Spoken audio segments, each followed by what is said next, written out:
And at 10, Freddy in the bathroom. Freddy is in an odd situation when you look at things from an outsider's perspective. Sure, we know he likes to hide from the camera, and technically these robots have no sense of biological sex, but like, come on, Freddy. You should know not to hide in the girl's bathroom no matter what, unless you want to get cancelled. However, that's not the scary part. Even though AI sentient enough to have that kind of crisis coming was pretty damn terrifying. The scary part is that what if we've been wrong this whole time? What if Chica isn't the only girl in the series? If Freddy is also a female, this could flip everything on its head. If we can't even understand who Freddy is meant to be, can we really trust anything we know about the series? We thought Scott threw a curveball when he added himself canonically into the games, but what would happen if Freddy was female?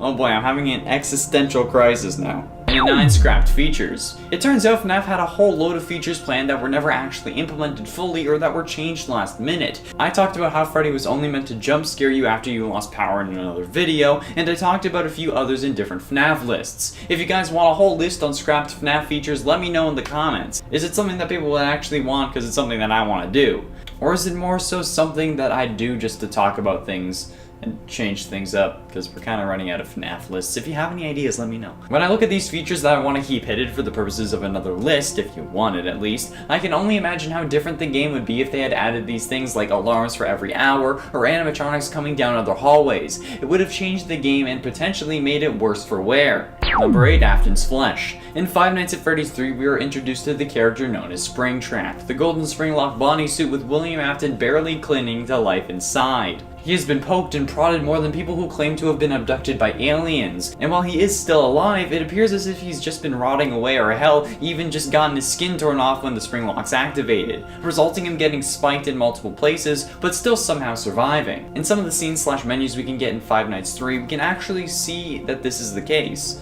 as we get a close look at Springtrap with his mouth open, revealing the hardly living body of William Afton inside. His skin has been peeled off from the looks of it, or it is at least extremely raw, but no mistake, that is old Willie Afton sitting in that suit. This can be seen regularly and there's no need to really do anything specific to see it, but it does require a keen eye, and I can tell you I never noticed it. I can't even see the ketchup when it's right in front of me, let alone something hidden underneath a golden spring bodysuit.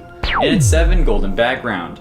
FNAF 3 introduced the mechanic of needing to make repairs. Maybe the ventilation got shut down, or the audio was corrupted, or maybe the camera stopped working. And if any of this happens, the player needs to reboot that system. While you do this, the cameras you see are just static. However, sometimes the static can sometimes show the face of Golden Freddy. Like, dude, I know times are tough having to deal with like 15 missing children at this point, but there's no need to turn into a cam girl. Not that there's anything wrong with that.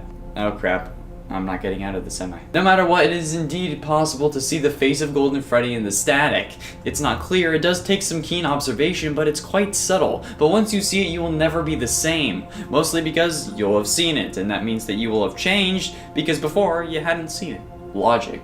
And at 6, the Hidden Skull. Man, FNAF 3 has a lot going for it, doesn't it? The FNAF 3 minigames are honestly the main game of FNAF 3. You gotta play them to get the right combo of numbers to dial into a brick wall, then you gotta click the toy Bonnie on your desk to get the glitch minigames, and then you need to put 5 kids to rest in order to get the good canon ending to the game. However, if you really pay attention during the free roam minigames, if you head to the supply closet, somewhere I don't believe that Shadow Freddy brings you, you can see the same supply room from the first game. However, going off script doesn't help you just to see a nostalgic location. Actually, it can reveal something even more sinister in the form of a child's skull on the shelf in the background. Yeah, in a series all about missing children, we get one of their skulls right behind us as we head up to be dismantled by the purple guy. I mean, I guess we're the dead child in this scenario, because we've already possessed the animatronic. So does that mean that it's our skull, and that's why we don't pay attention to it? Or is it because we were killed, so we know it would be there? Halfway through at number 5, nicknames. The news clippings at the end of the FNAF games always focus on one article. The place getting shut down, the place reopening, the place burning down, and in the first 2 FNAF games, the stories on the outside weren't actual articles. It was just some random text meant to fill up the space. It's commonly referred to as lorem ipsum, at least it was when I was in school. However, in FNAF 3, Scott decided to include some of the story of him creating the games for the fans with the more powerful glasses in the world. One article talks about how his last attempt at becoming a game designer was a toss-up between a remake of his first game, a sequel to another one of his games called Desolate Hope, and an entirely new game about animatronics and pizza. He went with the latter obviously, and that was probably the best decision he ever made. However, later on he also reveals that the iconic names of Bonnie, Chica, Freddy, and Foxy were just nicknames he had in development. He would call them that before actually coming up with their real names. However, after calling them that for so long, he grew attached to the names and ended up keeping them. Probably another good decision if I'm being honest. Can you imagine what it would be like if Bonnie was named like Albert or something? Actually, that would be scarier. And at 4, paper plates.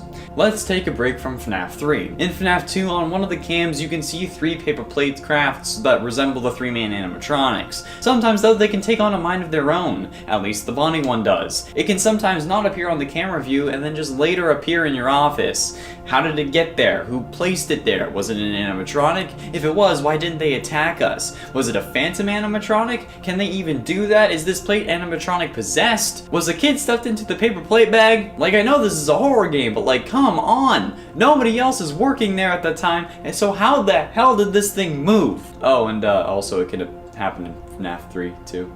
It was a short one, but it was a break nonetheless. Getting close to the end, and at number 3, family portrait. Family is everything to a lot of people, and while Scott was stuck in a job he didn't prefer and kept failing at making it in the career he really wanted, I can't speak for him personally, but I'm sure his family was helping him get through it. His wife and kids I'm sure are one of, if not the reason he woke up in the morning, so in honor of them and to get some more assets for the game, he used their images wherever he could. Particularly in FNAF 4's hallway, all the pictures on the wall are Scott and his family, and in Ultimate Custom Night, the face of the one you should not have killed is a picture of his son with the contrast cranked to the max. Family is so important, and Scott both honored them and immortalized them in his games by incorporating their family pictures into them, which is so sweet and honestly touching. Something that you don't expect to get from a FNAF game. Man, if only he treated MatPat like that. And ultimately, at number 2, living proof.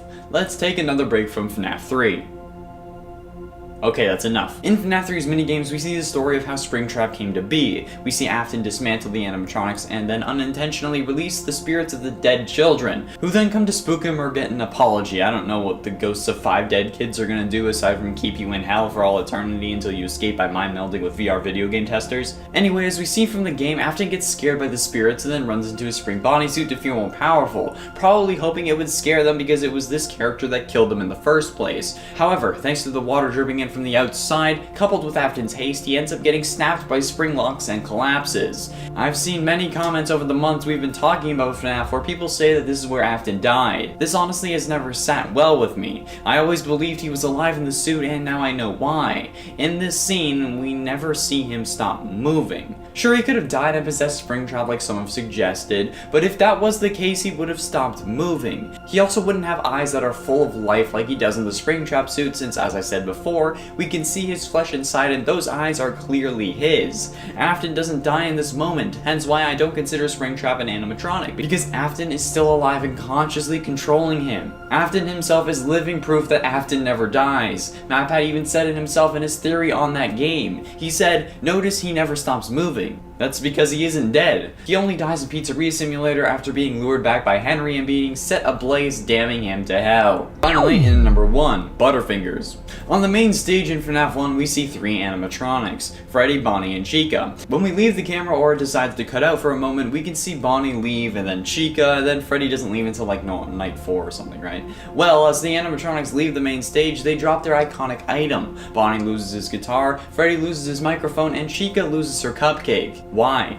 Where did they go? Do they just leave them on the stage? Did it make it more intimidating? I need answers, Scott.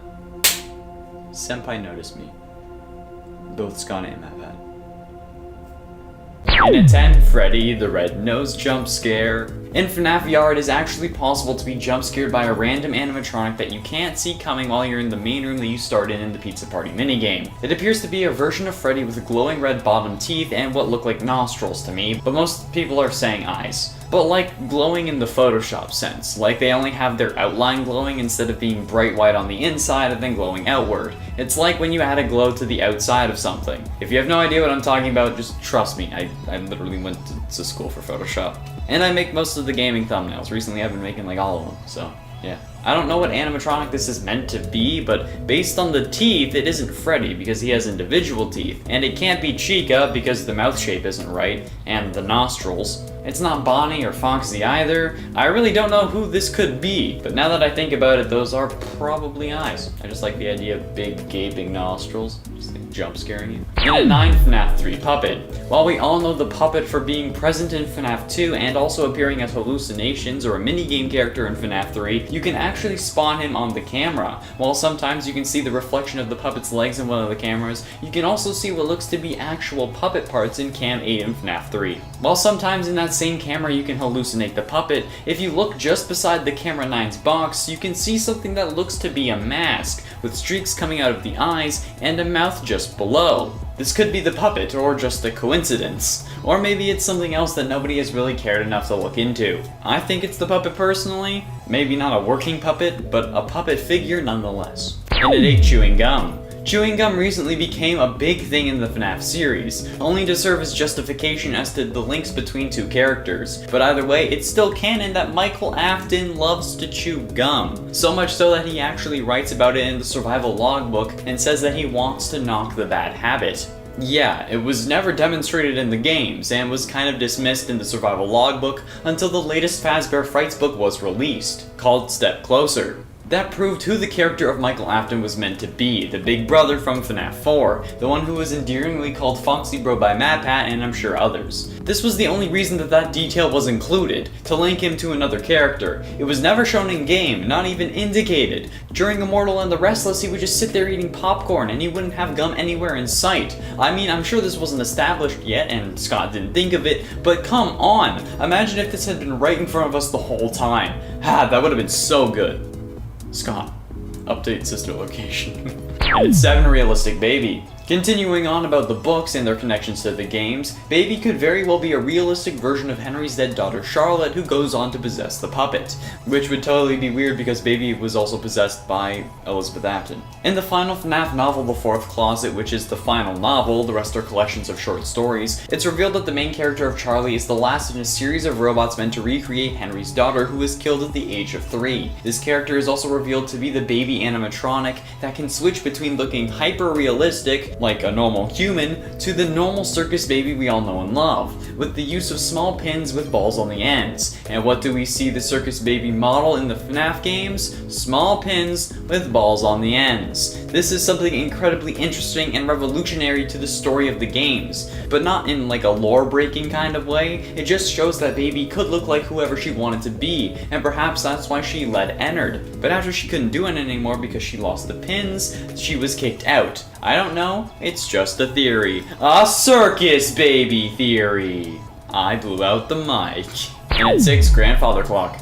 Every FNAF game until Sister Location, you needed to survive until 6 AM. Doing so would have you complete the night and move on to the next one. However, when you complete a night and make it to 6 AM, you get notified by a grandfather clock. Obviously, most of us were just so relieved to survive that we didn't pay attention to it, but looking back, why would an alarm at the end of our shift be a grandfather clock? It could be perhaps because everything is just a dream, or maybe we have a custom alarm tone on our phone. I know you can customize ringtones on phones, so perhaps that's why. I mean, you could argue that these games take place before cell phones were common, especially smartphones, but FNAF 3 would for sure take place in an era where phones were common. And Fazbear Entertainment has always been established as a company with technology far beyond its time, so perhaps we can say the same thing for this whole universe. You know, the universe of FNAF has a whole bunch of high-tech tech earlier than it's supposed to. Halfway through at number 5, you won't get tired, will you? In Ultimate Custom Night, the 7th FNAF game, there are a whole bunch of voiced lines that play after you die,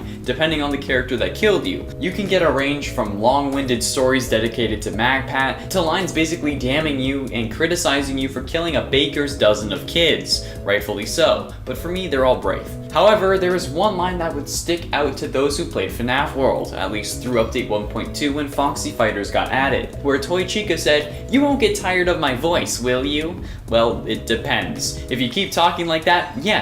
If you take off your beak, also yes. Oh wait, I guess it doesn't really depend. In Ultimate Custom Night, if Toy Chica kills you, you can potentially hear her say, "You won't get tired of dying, will you?" Which is both a reference and serves as indication that we're trapped here and we'll keep dying over and over again. Fun. If Toy Chica is there, I don't know if it's hell or heaven.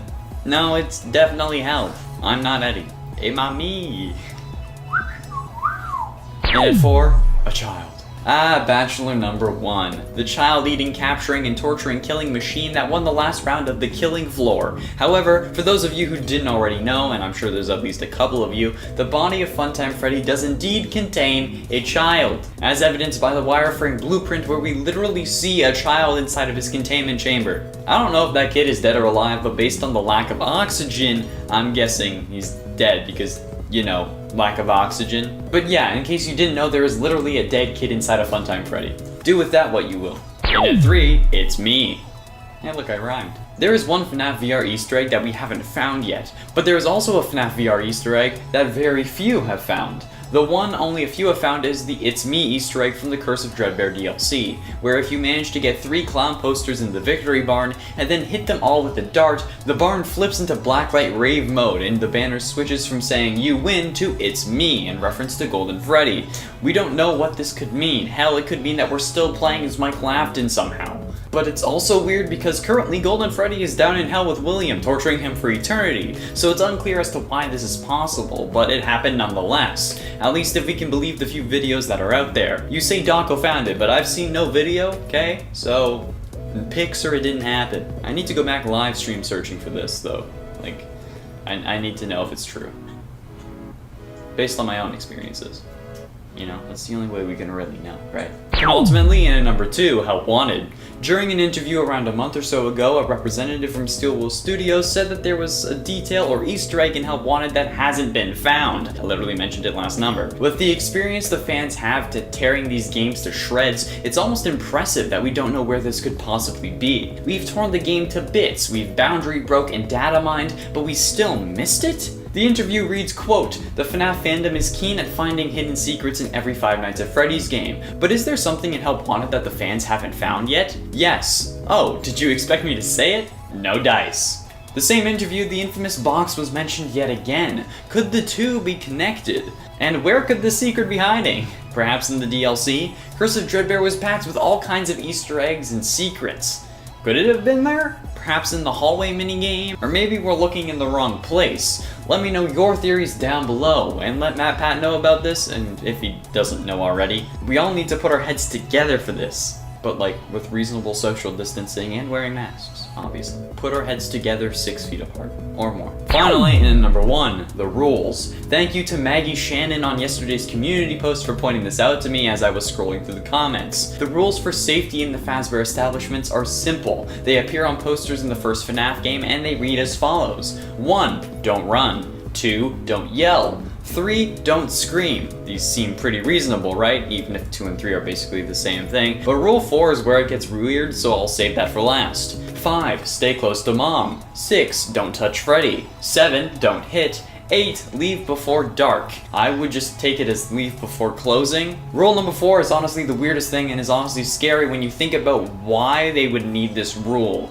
Rule number 4 is don't poop on the floor. I'm being totally honest, you can look at it in-game. Management even thanks you at the end of the sign. The FNAF fandom page has better rules than this. Hell, even most subreddits have better rules than Freddy Fazbear's. And we were all wondering why Afton was killing kids, because there literally has to be a rule about not taking a wicked growler on the floor. Because if I was to do that, I'd be violating at least 3 rules. 4, 2, and 3. I didn't want to have to put it out with my fingers, because I would have failed that massively. 4, 2, and 3. No, there, can't do it. In a 10 security room. In the shot of the security room where Gregory stands after all the cameras shut off, we see the screens flickering static as if they were unable to show video. However, a closer look actually reveals that these cameras are showing images in the static. Some contrast and brightness tinkering can reveal a slightly clearer picture, but we can't be exactly sure of what it is. To me, it looks like a really blurry version of the supply closet from FNAF 1, at least one of them does. I have a feeling that the glitches are versions of cameras from previous games, and I wouldn't put it past Scott. There are other images that are really being really blurry, like really low quality ultrasounds, but if you have any ideas as to what these secret images can be, let me know down below. And at 9, Vanny glitches. During the scenes focusing on the individual animatronics on the elevator, there is text that shows up between each shot. These say when fear takes hold and reality fails, the stage is set and insanity prevails. Each line of text glitches onto the screen, but within those glitches are hidden images of the antagonist of this game, none other than Vanny, the reluctant follower of William Afton. There are 2 images that are shown, one of her looking to the left and the other of her looking towards the center. The eyes that linger over these glitches also always appear above her head. Having these images be glitches on the screen obviously is a reference to Glitchtrap, and having eyes above her head is symbolic of being watched. So could Glitchtrap be watching her through these animatronics, making sure she's doing her job? They all have red eyes after all. Only time will tell. And at 8, Shadow Bonnie. During the scene where we see the first alcove containing the animatronics, we see Chica rocking on her guitar. Firstly, this appears to be the home of the animatronics while they're not working or during the night. But no matter how dumb that is from an AI perspective, there is another thing that is slightly odd about this little room. There seems to be some form of microphone or perhaps some other electronic attached to her desk that, while having a light directly on it, is still pitch black. It is also in the rough shape of Shadow Bonnie as they appeared in FNAF 2. It's not perfect, but it's still noticeable if you're looking for it. This could be a coincidence or a nice nod to a character that will be appearing in this game, like how Scott made Chica's party world for Sister Location. And it's 7, Cupcake. Also in front of that same alcove, we can see a few frames of Chica's famous cupcake in a display case, almost like it's a museum,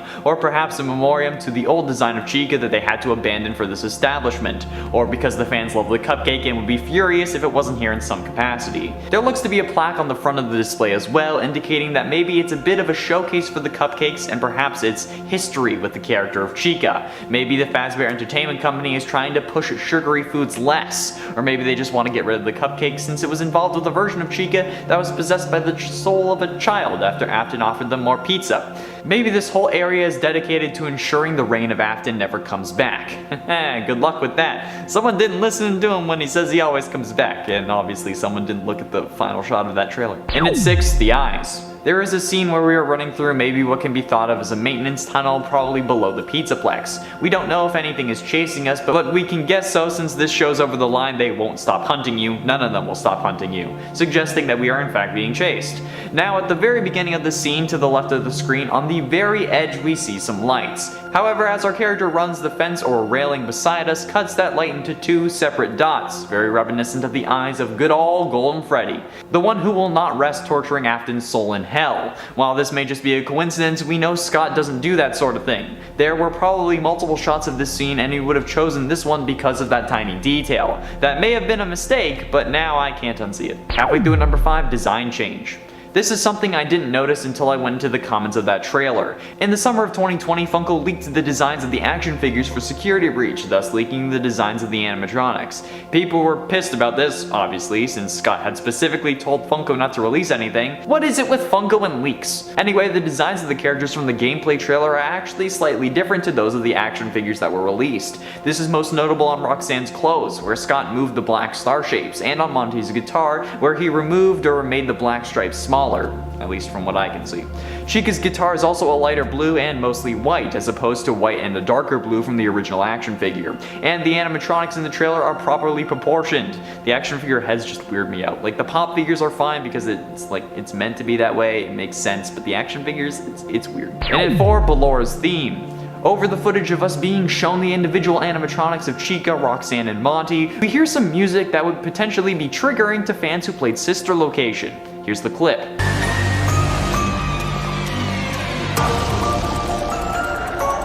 This is very reminiscent of Balora's theme from Sister Location, not the song she sings, but rather her theme music that has no lyrics.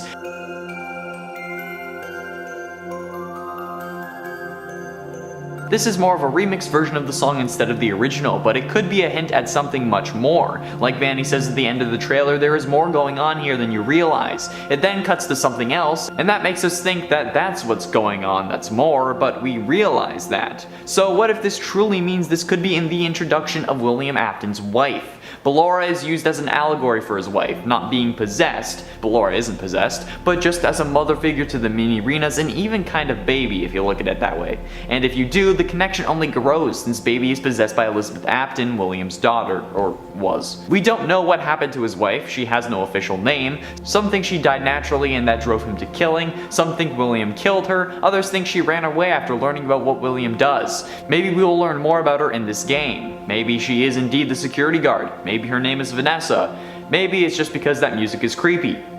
Who knows?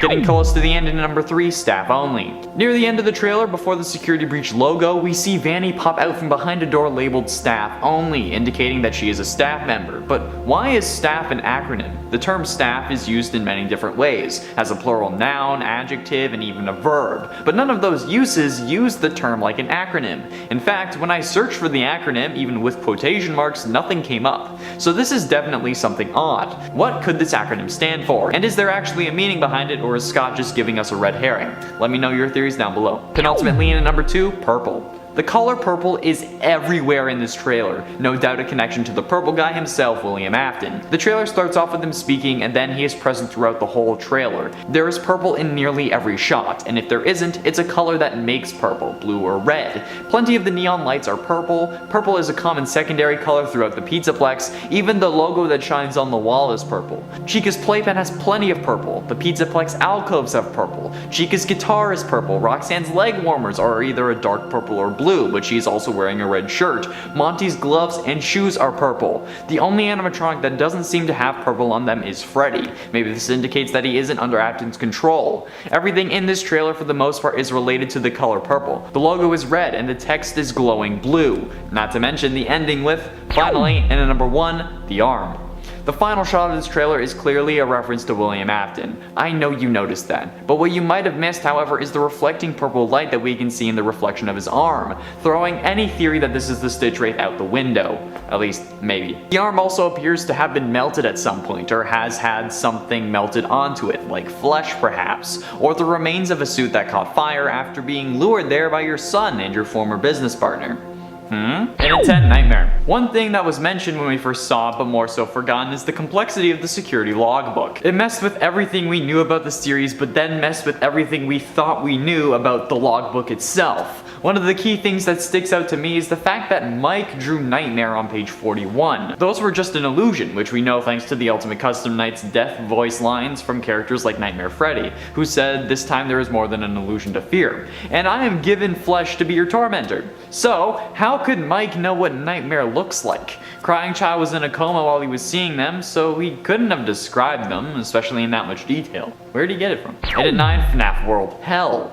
FNAF World is a game I'm sure we'd all like to forget. However, what I'm seeing again and again is the importance of this game from a lore standpoint, both from the Helpy Facts lists as well as this one. From the Helpy Facts list, Helpy looks very similar to the style of the characters from FNAF World, and I propose that he could be a crossover character, linking the two games together in an unexpected way as an example of how you can escape a game world. But now I've seen that the characters of Tangle, White Rabbit, and Bounce Pot can all appear in Ultimate Custom Night, in motion using their battle animations. This not only links the game to the main FNAF canon, but also shows that William's idea of entering a video game and escaping from one came from FNAF World, a game that revolves around a game affecting the real world. And it ain't blood on the cover. The security logbook is a real point of contention for the series. Whatever, I'm not talking about what's inside the book content-wise. I'm talking about how there are literal pages covered or splattered with blood, and the restaurant just gave it to you as if nothing was wrong. What the hell happened to cause blood to get all over this thing?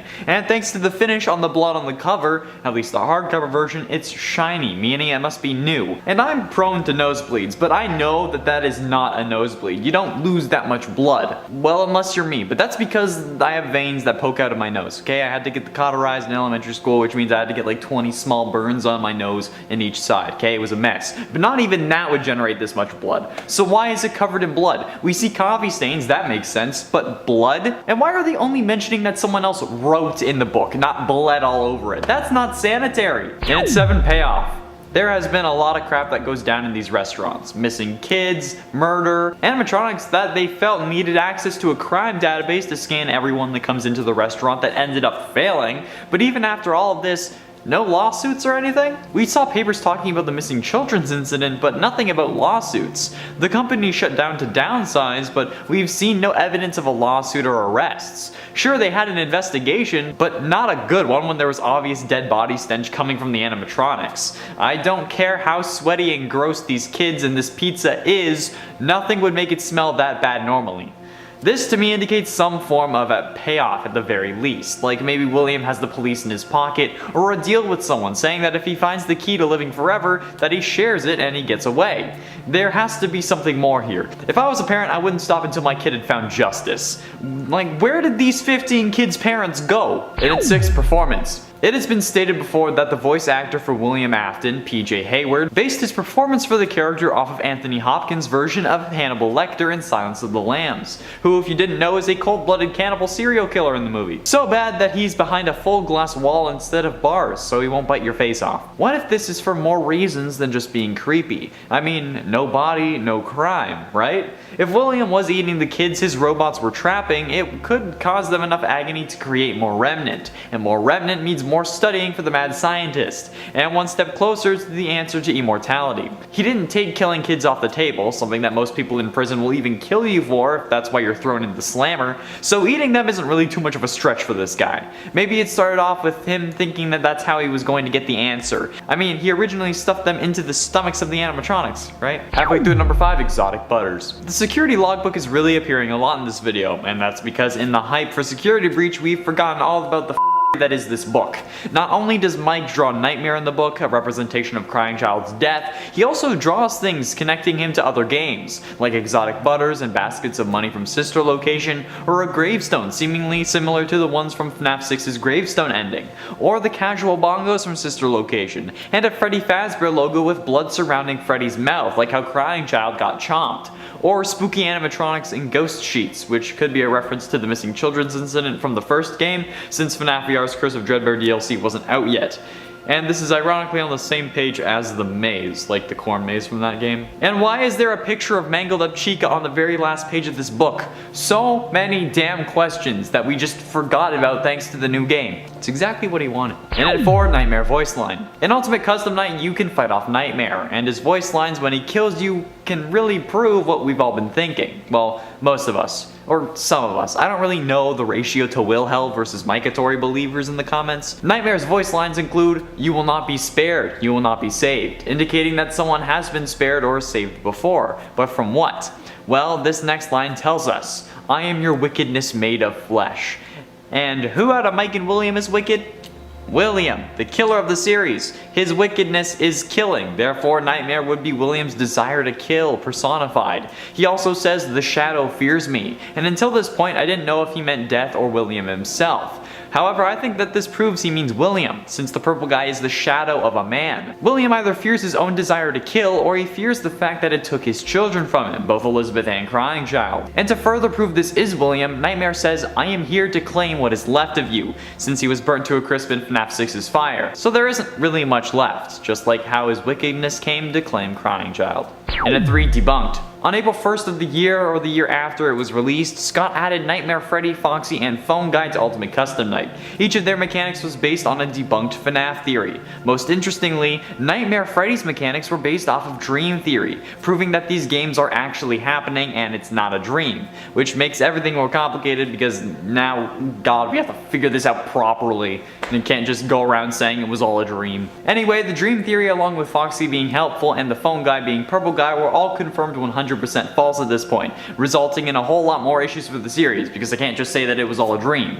Even if I wasn't doing it before, now I can't do it ever. Only FNAF 4 was a dream. It was like a coma dream. Great. And at 2, hallucinations. Some believe that there are 2 spirits possessing the security logbook, and that one of them is Crying Child. But I believe that these altered texts aren't another spirit, since it wouldn't make much sense for the 2 spirits to communicate in different ways, one using faded text and the other one altering what was already in the book, which seems very difficult to me.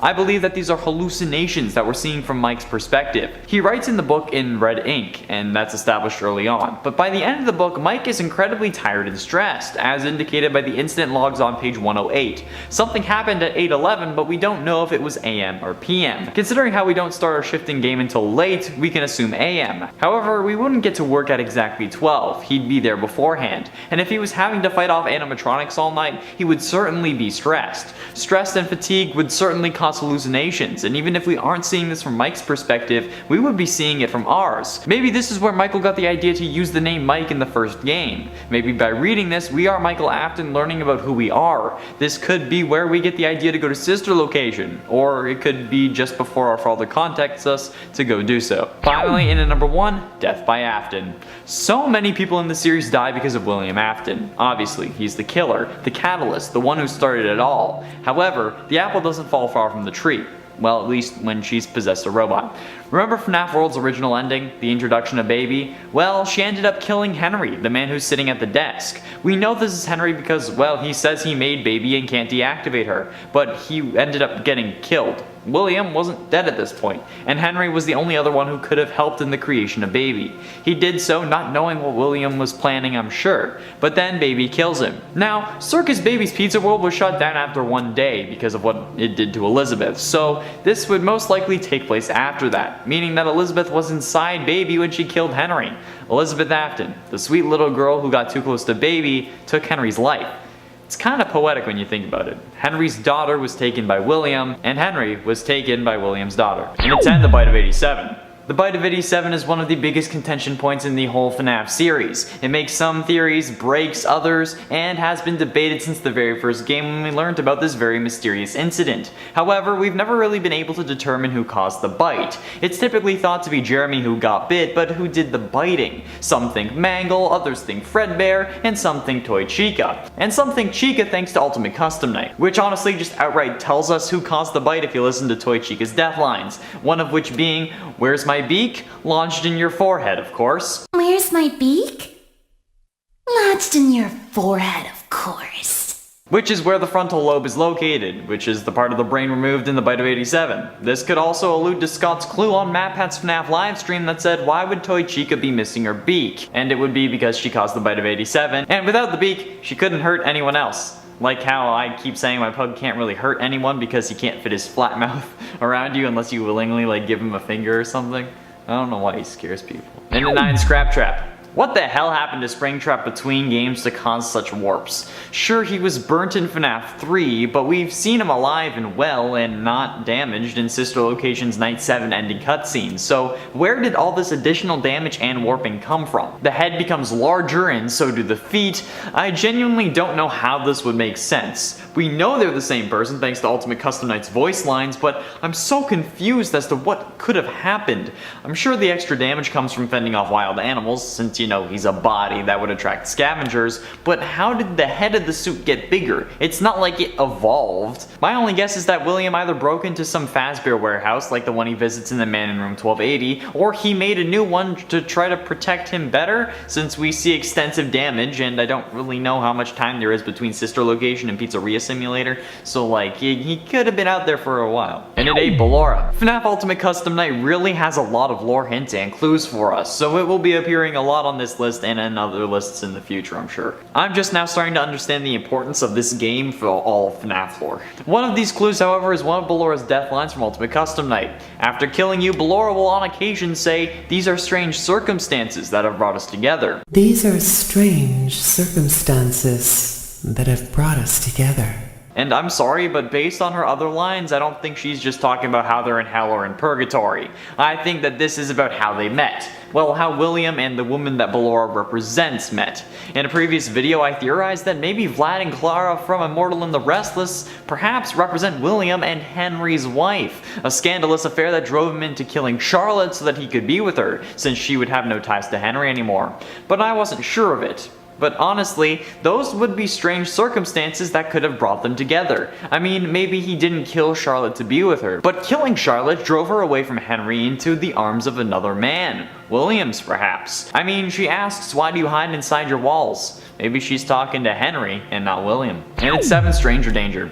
Ultimate Custom Night has some funny lines and moments. Comedy gold in the form of Mr. Hippo's death lines, or rather speeches about Lemonade, and Happy Frog and her ninja skills. However, one of the most iconic and funny lines has to come from Ned Bear. I don't know why these animatronics go so hard in this game, but whatever. Not only does he joke about being killed by obscure secondary characters, but he also just yells stranger danger. Stranger danger! I think it's funny and a nice detail because, well, that's the one line that could have saved countless lives. But instead, the kids followed Golden Bonnie to the back room for more pizza, and instead of getting stuffed crust, they got stuffed into a suit. Literally, stranger danger would have saved their little lives, but they didn't listen to their parents. It's a shame, really, and it's kind of nuts of me to think that this is funny, but I mean, it is. Ned Bear is the only one thinking straight in this world, and I am here for it. I stan Ned Bear. Ned's Declassified Pizzeria Survival Guide. Scott, get the rights and make it a thing. And at 6, the one you should not have added.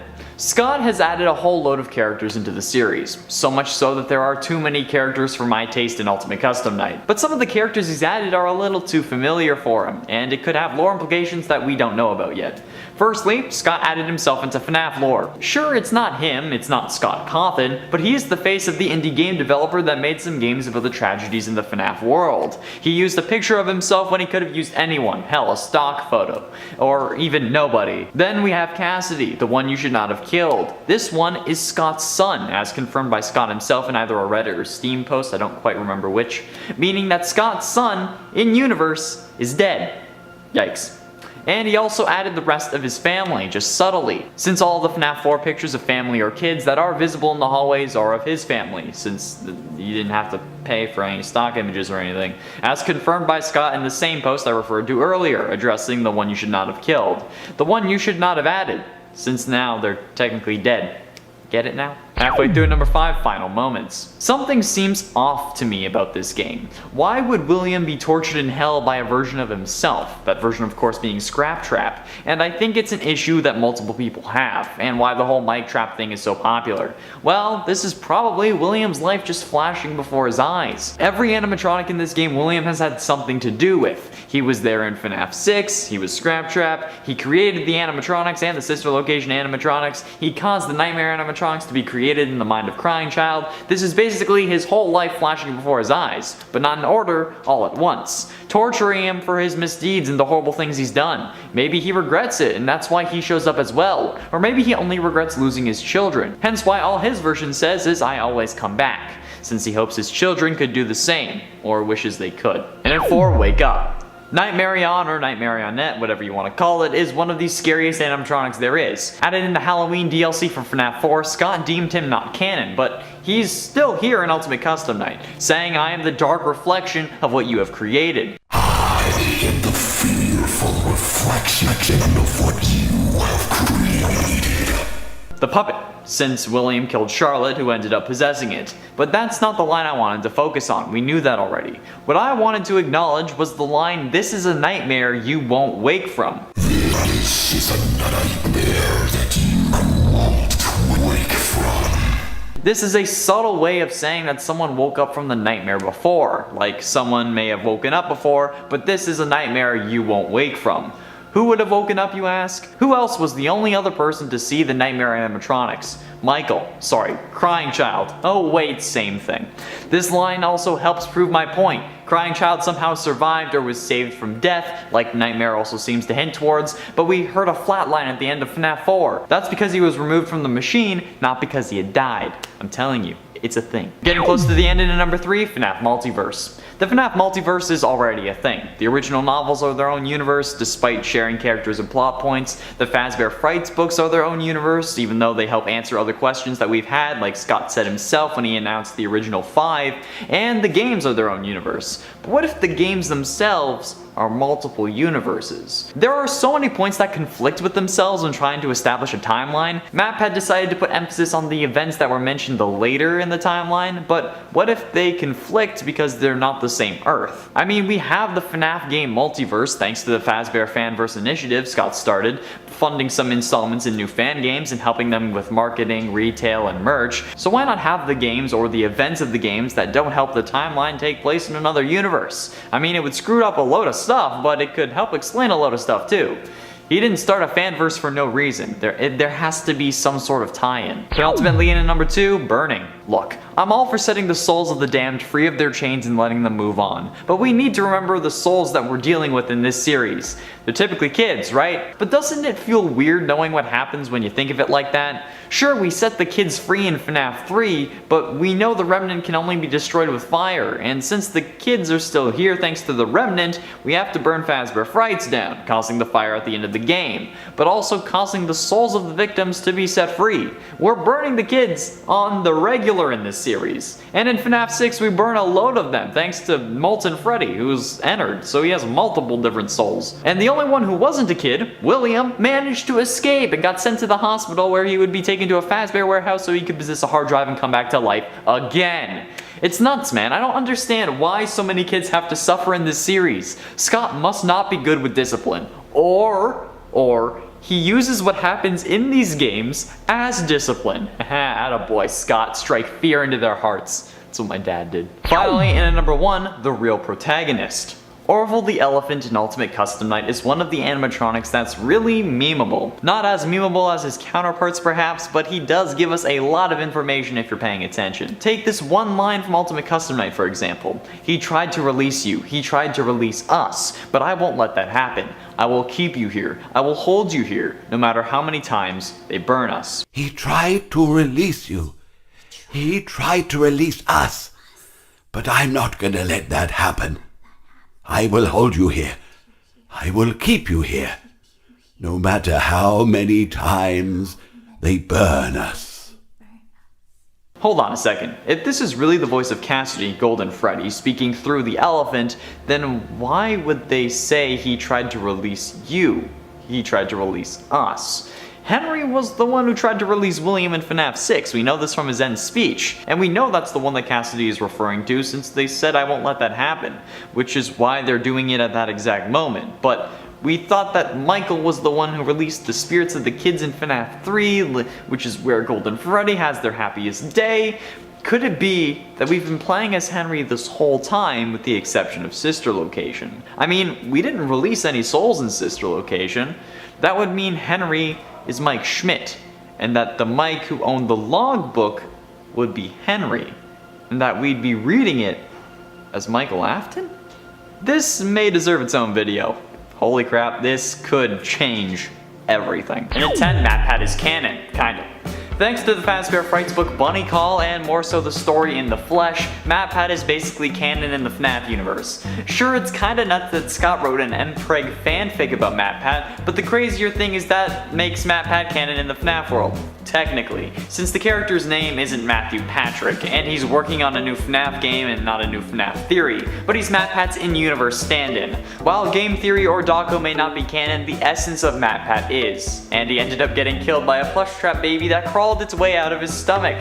I haven't finished the story, mostly because I keep cringing so hard, but I don't understand how working on a video game turns into an animatronic crawling out of your stomach, killing you instantly. But hey, it's FNAF, and this is yet another instance of someone escaping from a game and entering the real world. However, this time it's Springtrap, which is a version of William Afton, so joy. I guess he will be busting out of the game. And at 9, confirmation. The actual confirmed information we have about the FNAF series is limited. Basically, Scott has only said a few things are true and a few things are false. The rest of these theories about the timeline and the logbook are all based on other theories. Scott hasn't confirmed the name of Crying Child or the name of the Afton family mother. He hasn't even confirmed if William had a wife or if his kids are adopted. He hasn't confirmed if the logbook is possessed or if Michael is the brother. Those are still just theories, not fact. And people treating these theories as fact and hating on things that aren't exactly what MatPat has said is extremely misguided.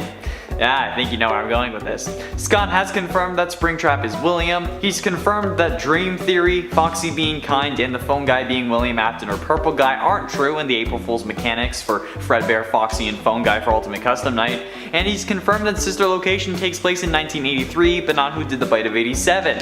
He's also confirmed that Glitchtrap is William Afton using the Easter egg from Curse of Dreadbear, where Glitchtrap dances next to the FNAF 4 house in the distance. An Easter egg I showed off in our recent FNAF VR livestream. stream. So stop coming to the comments of my theories saying that Michael can't possibly be the crying child because he's Foxy, bro. I said he was both, not one or the other. It's incredibly disrespectful to the research and effort I put into that video. It's just as valid a theory as anything MatPat suggests. Okay, rant over.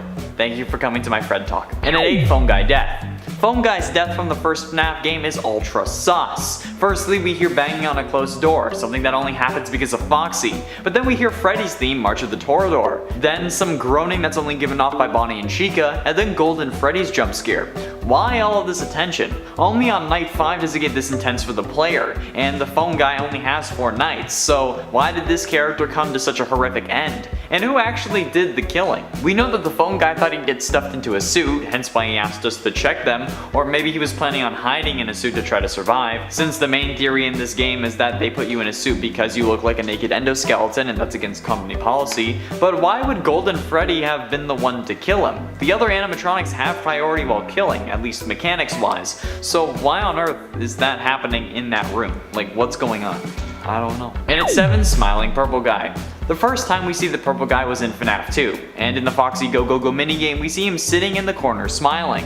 This is the purple guy, by the way, not some pink guy. Scott confirmed that in the minigames section of the Freddy Files book. But in that minigame we see the purple guy smiling while Foxy runs out to greet 5 dead kids. Why? This originally led us to believe that the Phone Guy was Purple Guy, since Phone Guy also says he loves Foxy and distrusts the puppet. But as I said earlier, this was confirmed not to be the case by Scott himself, so why is the purple guy smiling? Is it because William's favorite animatronic was Foxy as well? Or was it because he was happy about the killings or seeing Foxy's reaction to it? Which wouldn't really make sense because these are animatronics, right? Or at this point maybe they were already possessed, which led to the child possessing Foxy to discover the 5 victims. And then maybe that gave William a sense of power, or he liked his reaction. I don't know. And at 6, FNAF Plus. The Fazbear Fanverse initiative is a program created by Scott Cawthon that gives popular fan game creators the chance to have their games reach a wider audience and be backed by Scott Cawthon himself, helping them with merch, distribution, and console ports in some cases. However, one of the games in this program is FNAF Plus, a reimagining / fan remake of the first game, with new assets, new models, and coding. The trailers make it seem way more intense and scary than the original, and it has a lot of implications for this universe. First off, it's not the same Freddy's we know, but since games like Five Nights at Candy's have connections to the FNAF restaurant, they appear to need to have one to fill that story. So this is kinda pushing them away from the main FNAF canon. But it also has implications with one of the other games, Joy of Creation's Ignited Collection, since in Joy of Creation you play as Scott Cawthon, or the creator of the FNAF series, who's on the run from the animatronics, which makes me think that maybe this is the universe that Help Wanted was referring to when they said a rogue indie game dev created games to make fun of the situation. Maybe the Fazbear Fanverse Initiative games are those games, and this is the aftermath of the series ending? Halfway through and at number 5, Multiverse. This also basically canonically inserts a FNAF multiverse into the franchise, which was already the case thanks to the several book series, but also opens the door to various other timelines. Like, what if what we've been seeing isn't one timeline, but multiple? And this means that, technically, every single FNAF theory has been correct in one universe. In one universe, Phone Guy is Purple Guy. In another, Scott Cawthon is the name of the indie game developer. In one universe, I am guaranteed to be right with my theories, but that also means that every single person, no matter how outlandish the theory is, will be right at some point in one of the FNAF universes. And that's pretty cool, but also freaky. What if it's revealed that from FNAF 2 to now, all the games took place in the Fanverse, since Freddy from FNAF 2, not Toy Freddy, but like normal Freddy, I guess normal, and the FNAF Plus Freddy look fairly similar. Uh-oh, I can feel the hate comments coming. And at 4, Hanging Scientists. The sister location hanging scientists weren't there before they were revealed to us. It's meant to show us that Ennard is able to and willing to kill anything getting in his way. But that means that there were other people working there while we were there during sister location. I don't know why though, since it was literally filled with deadly animatronics. And the only reason we were sent there was to put her back together, like William had somehow asked us to do. But like, why were there others there? Was the business still running? Is that what Chica's Party World was?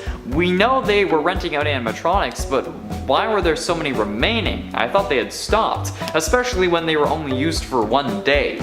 Like, I mean, we know why Baby wasn't rented, but the others? I don't know. It's weird, but I guess I'm not here to judge how someone runs their business. Getting close to the end in a number 3 8-bit canon. The 8-bit minigames are very confusing. Shout out to Tessa, one of our editors, for this idea. She edits most of the FNAF videos and apparently they make her want to play the game, so all I have to say is good luck. But she mentioned how weird these minigames are, and up until this point I did really forget about that. Having to glitch through a wall in order to give the spirit of a kid cake so that you can ultimately release all their souls in the real world to get the good ending. Like, what? That means that those 8-bit minigames have to be canon, but also real. Like, how do these games actually present themselves in real life? There's no way that we as Shadow Bonnie are just flying around breaking into pieces, or are they in their own universe and are able to cross over at will? And if we can do the same by playing these, does that mean we're dead as well? Oh wait, sorry, that works too much with my Michael as both Crying Child and Foxy Bro theory, so people are gonna get mad. I'll stop. Hashtag not salty. Not salty at all. And ultimately in a number 2, Forgetting Baby. One of Baby's most famous lines is, "I guess you forgot about me," which she says to William during Ultimate Custom Night. At least from my understanding it's a famous line, or an important one to say the least, since this implies a whole bunch of things right off the bat. Instantly we get confirmation that Elizabeth is William Afton's daughter, since she wouldn't be saying this to a complete stranger. I mean, I guess it was also confirmed that she was his daughter in Sister Location. When Michael said I did it, I put her back together. But like, more confirmation is always good. And as well, this proves that William just ditched his daughter. Sure, he didn't forget about her since he sent Michael to go and put her back together, but he also didn't go see her. He gets burnt in FNAF 6, but until that point he hadn't even been in the same room as his daughter. So she must be pretty pissed, hence why she's one of his enemies while in a coma. This could also mean that he regrets not being able to see her and that he actually does care about her, since these would all be manifestations of William's subconscious, meaning that any theory about William hating his daughter because maybe she killed the mother during childbirth or something similar are confirmed wrong, since he clearly loved her and regrets what happened and how he couldn't see her. Finally, in at number 1, Fazbear Fright's Connection. The Fazbear Frights books have been the foundation for a load of FNAF theories as of late, mostly because we aren't getting to see any really new security breach trailers, probably up until the game actually drops at this point, but this ended up causing a lot of division in the community, since most people don't think the books have anything to do with the games, especially in the case of the original novels. However, I'd like to direct your attention to a post made by Scott Cawthon announcing the Fazbear Frights books, where he said that the books will help solve mysteries or issues we've had in the series, so it's 100% allowed to create a theory for the story of the games based on evidence from a Fazbear Frights book. Not only that, but while the games may not be directly connected to the original novels, they are from the same brain as the games, therefore will share similarities, so it's really just ignorant to disregard those as well. I'm gonna get hate for this video anyway, so I might as well say it. Thank you for coming to my Fred Talk number 2. And in 10, a gift to relish.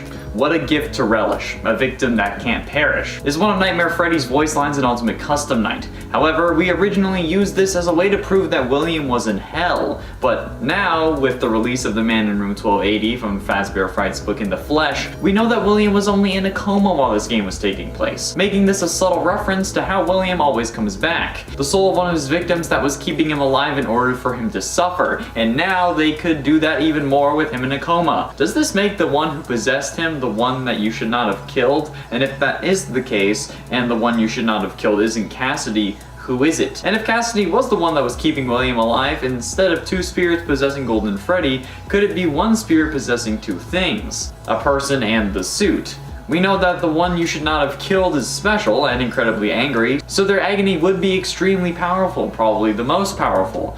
Could this be what Scott was hinting at this whole time?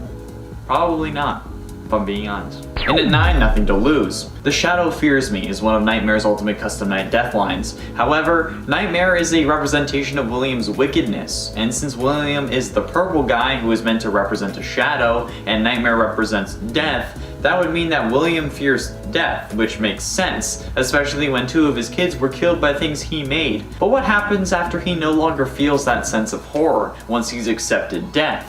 I mean, we see it happen in the Man in Room 1280, where he asks to be taken to a Fazbear warehouse so that he can die. So why is that meaningful? Because once you accept death as an inevitability, you have nothing to lose. And the scariest thing isn't animatronic murder or being eaten alive by nightmare versions of characters that used to be your friends, it's a man with nothing to lose, because no matter what, you can't get any lower. It's honestly one of the scariest things in life. And once William no longer feared death, he was able to ascend in a sense, transferring his consciousness into a hard drive and becoming basically immortal. So yeah, that's pretty damn terrifying. And it ate speeches. Telling a story comes with its own pressures and expectations. Mr. Hippo here is right, it does. We expect everything to lead somewhere, every tiny detail to mean something, and if it doesn't, we feel kinda robbed, I guess. But we're going to nitpick the hell out of these speeches, so I guess we haven't learned our lesson, have we? Why are these speeches about telling stories? Mr. Hippo, in my opinion, is Scott's stand-in in game. He uses Mr. Hippo to speak to us, and more or less MatPat, about trying to find every little detail in the series to find out the whole story. And honestly, we already knew that. But he keeps saying that not everything has meaning, and that there's no bigger story. What if that's true? What if there is no bigger story here, and we're just connecting things that don't actually connect? Each game could be its own universe for all we know, and Scott could just be telling us outright through these speeches. He also says something that I've been saying for a while, that we shouldn't believe every theory we hear, or treat them as fact and start assuming, because we may assume the wrong thing. Which is what I've been saying whenever someone says that one of my theories isn't right, because another theory has proved me wrong. Like, they're both just theories. Game theories. And we should just enjoy the series. And that's what Mr. Hippo is trying to say too. Maybe Mr. Hippo is supposed to be me. And it's 7, corruption. The ultimate custom night voice lines are very useful for these lists. And while going over all of them, I noticed a distinct difference between pre and post FNAF 6 animatronics, particularly from Baby and the Puppet, since those are the only ones that were in both. Since the normal versions of both Baby and the Puppet say things like, "Seeing you powerless is like music to me," and "I guess you forgot about me."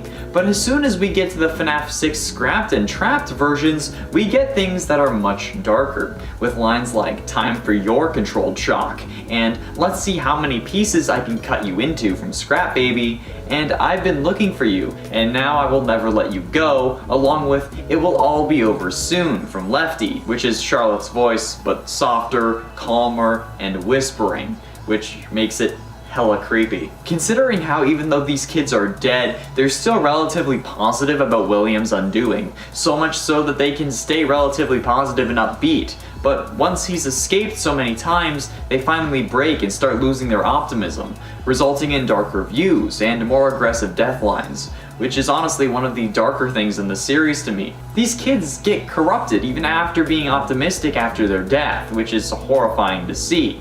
And once you notice, you can't unsee it. That's really sad. And in 6, Markiplier could be canon. Did everyone else forget that Markiplier was in the launch trailer for Special Delivery, or was it just me? Because while reading up on the game looking for clues, it was listed right there in the trivia section. However, apparently it's unknown to even Markiplier himself if his inclusion in the trailer makes him canon. However, this would make him canon in my mind. Since Scott has made MatPat canon, I'm sure Markiplier's inclusion makes him canon as well. So yeah, we're all out here thinking that MatPat's canonicity could mean plenty of things for the series, but Markiplier is canon too. But that begs the question, who is he? Obviously he isn't the YouTuber Markiplier since he's working for the Fazbear Entertainment Company, but he has to be someone, right? Well, this may be a wild theory, but hear me out. What if he's William Afton? The guy is wearing a suit with a red cracked tie and is frequently placed in front of blue and purple backgrounds. Not only that, but he is also the last person we see before we see the first animatronic in the trailer, Springtrap. I know that at this point in the timeline, William Afton would be dead and possessing Vanny, but what if he recorded all of this beforehand? What if he had planned for all of this before the spring locking? It's doubtful, but a possibility. This could also be Markiplier playing Michael Afton, who could have been asked to film this while working at one of the previous locations since he looked so much like his father. But remember, before being cut off by a glitch, Markiplier says, "We're always watching out for you." And the first line William says in the trailer, "I'm watching you." Halfway through number 5, Special Delivery Game. We know that Scott's in-universe stand-in created games based on the events in the Fazbear restaurants, but we don't know what those games are. Some think the 8-bit minigames, others think the FNAF 6 minigames. I think it could be Security Breach, but what about Special Delivery? Well, we learn in Fazbear Frights the Man in Room 1280 that everyone knows what William did, and they hate him for it, so much so that they actually try to smother him while he's in a coma in the hospital. So why would they sell a Springtrap mini pack for 2,500 Faz coins in special delivery? Isn't that just sensationalizing the guy that killed all those kids? Cause like, this pack gives the player a Springtrap plush suit for Endo, 3 Springtrap lures, and nobody seems to bat an eye. They even include other versions of Springtrap, like the poison one, who's purple for God's sake. So why on earth would that happen? Why would Fazbear Entertainment let that happen, especially if they were trying to rebuild their rep? If these are meant to be real animatronics going to people's houses, that's a horrible idea. However, they aren't. It's simply a game that was made by Scott Cawthon in Universe, meant to sensationalize and earn money off multiple tragedies. That's pretty messed up if you ask me. Also, I know it's not Scott, it's just he used his picture, but like, he has no name yet, so I'm calling him Scott, okay? And at 4, who is Vanny? We know that the main antagonist of the next game's Security Breach will be Vanny, the reluctant follower of William Afton, whose normal version is most likely Vanessa, the security guard from promotional material. However, how did Vanny get possessed? Was she originally Tape Girl? Because if she was, why are the pieces of Glitchtrap still separated in FNAF VR? In Help Wanted, we need to collect all 16 tapes in order for Glitchtrap to attack us, so we can potentially beat the game by losing to him. So if Tape Girl had already done that, or tried to at least, why are those tapes still separate? Wouldn't they still be together in the tape room? It's not like William would have made her split them up again, or even let her do that if she tried. So who does that leave? Us. We're the ones who collect the tapes. We're the ones who lose to Glitchtrap. And no matter what you identify as, you aren't yourself in that game. You're whoever is testing the game. It's not going to be you yourself. It's going to be the protagonist that Scott intended. And who is that? Vanny. We are Vanessa. We get possessed, and now we need to help ourselves break free of William's control in the next game. Things are about to get messy, and I'm saying that about FNAF. So you know that this is going to be a show. It's already messy now. Oh, just you wait. And at 3, Lefty. Lefty, as we know, is an acronym for an animatronic meant to lure, encapsulate, fuse, transport, and extract the puppet and bring it to the FNAF 6 location. However, thanks to Ultimate Custom Night, we now know that there is room for more than just the puppet inside of Lefty, since when killed by Lefty, you can hear it say things like, "Shh, there is room for one more," and "come spend eternity inside with me," along with "I'm so glad I found you, now let me make some room for you," which heavily indicates that maybe Lefty was also meant to capture William if he didn't make his way back on his own, since the order of salvaging is Molten Freddy, Scrap Trap, Scrap Baby, and then Lefty. So Henry could have just sent Lefty a command to come back once he got word that William had been salvaged, since Michael would have had to let him know, as instructed in paragraph 4 of his contract. So Lefty could have been made to get both the puppet, also known as Charlotte, and William, forcing William to confront one of his first victims, and the one that started his undoing. Another one that he should not have killed, dare I say. Another one, not the actual one, chill out. Penultimately, in at number 2, canon. Nightmare On was added in FNAF 4's Halloween DLC, along with Night Mangle and Nightmare Balloon Boy. Night Mangle's my version of Nightmare Mangle. However, Scott only deemed Nightmare Balloon Boy canon. The other 2 were labeled as non-canon. But if that's truly the case, why does Nightmare On show up in Ultimate Custom Night? Same thing with Nightmare Mangle. Why are these characters included in Ultimate Custom Night if they weren't meant to actually have these characters in Universe? This doesn't really make sense to me, since this was a big help with MatPat determining the timeline, since we knew that in FNAF 4 Crying Child didn't know who the puppet or Mangle was yet, and because, you know, FNAF 2 location. But now they're fully canon? Or was it just that he saw them but didn't know why? And from that, this opens up so many doors and questions. Was it really Crying Child's mind that caused these hallucinations, or did William design them? If he did, why did he add stomach mouths? And why include animatronics your kid hasn't even seen yet, or may not even exist yet? Why is this a thing? Okay, how can this work with the way that we currently understand the timeline? We don't even understand the timeline. Are these characters canon, or when they were added, was it a glimpse into the future? Is this the start of the multiverse? I can't do this anymore. Finally, in at number 1, game theory is canon. A huge shout out to the user SockGems in the comments of the last part of this list for this little Easter egg. While I talked about MatPat being canon in the series last time, SockGems pointed out that he already was thanks to Fetch, the first book in the series. Since a classmate says the signature line of "that's just a theory," and the book says that he said it just like his favorite YouTuber. That means that even before In the Flesh, the YouTube channel of Game Theory was canon, and that means he's making theories about video games. And since we know that there are video games about what took place at Fazbear restaurants in the FNAF universe, does that mean that MatPat in that universe is making theories about the in-universe FNAF games, like how he makes theories about the FNAF universe in the real world? Because that's a mind that I was not expecting. And since I've only read the book In the Flesh, I did not know about this. So thank you, SockGems. And I love the name, by the way. And at 10, Endoskeleton.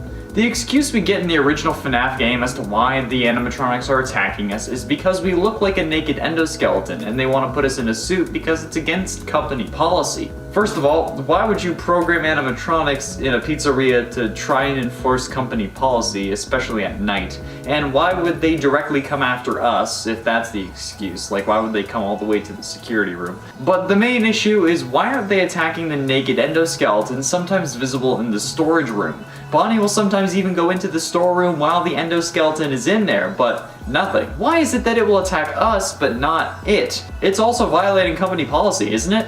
I mean, maybe because it's in the storage room it's fine, but then again, why wouldn't we make our way there because it would be safe, and why wouldn't they tell us about that?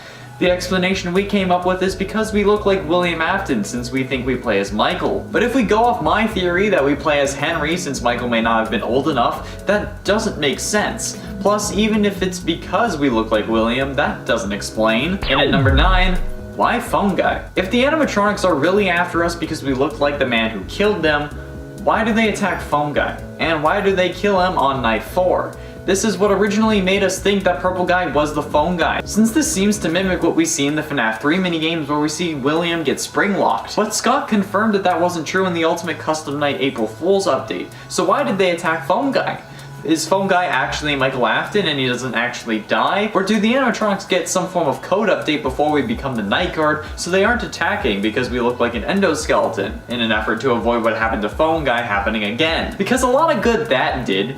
You went and hired someone who looked exactly like their killer. Smooth move, bro. And at 8, how did Baby get ejected? So we know that between the events of Sister Location and FNAF 6 that Baby and the rest of Ennard get into a lover's spat and then Baby gets kicked out of Ennard. But like, how does that work, really? They were all tangled together, right? So did they just remove the parts that were Baby and then kick her to the curb? Or did they just remove her soul and place it into another endoskeleton? If they did that, how did that work? Like, how did the actual process of ejecting work?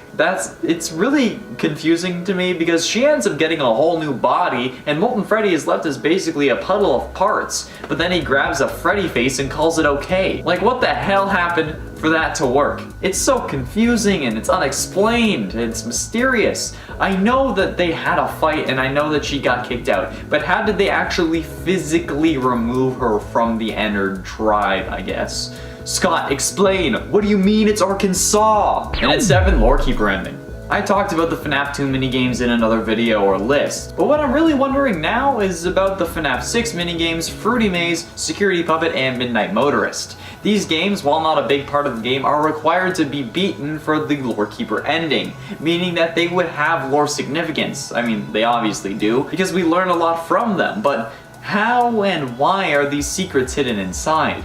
The Fruity Maze ends up gory and trailing blood, with William Afton and presumably Susie in the reflection. But like, how can we see the reflection if we're the ones playing? Security Puppet recounts the origin of the puppet and how Henry's daughter Charlotte died. And Midnight Motorist recounts later that night, after William had killed Charlotte and returns home. But how did these little secrets get put into the game? Was it Henry? Was it someone who knew the story of Freddy Fazbear's Pizza? Are these the games that were made by a rogue indie game developer? And are these games even real? Or are these sections just hallucinations or memories and they don't actually exist within the game? Are we just having flashbacks or is this all real time? I don't know. And genuinely, it scares me. And at 6, why is Purple Guy smiling? The Foxy Go Go Go mini game was another piece of evidence for the phone guy is purple guy theory, since phone guy loves Foxy, and in this game we can see Foxy run out to a group of dead kids where purple guy is smiling beforehand. But since we know purple guy isn't the phone guy, why is he smiling? Is it a coincidence and he likes Foxy too? Like, Scott wouldn't do that, right? Or is it just that William is pleased with watching Foxy find another set of missing kids? There is no clear-cut answer anymore, and that's just honestly concerning. Like, there has to be a reason, right? Or is this just so old now that we can or have to ignore it? Since Scott knows the story he wants to tell now, like MatPat said in his video about the full timeline. Or is this still of significance that we need to keep in mind when looking at everything in the future? Is it because Foxy was the last of the 5 missing kids to die, so William had developed a style and had gotten comfortable at that point, so he was proud of it? Were those 5 kids killed in the same way that Fritz, the spirit that possesses Foxy, was? I don't know. Halfway through number 5, where's the puppet?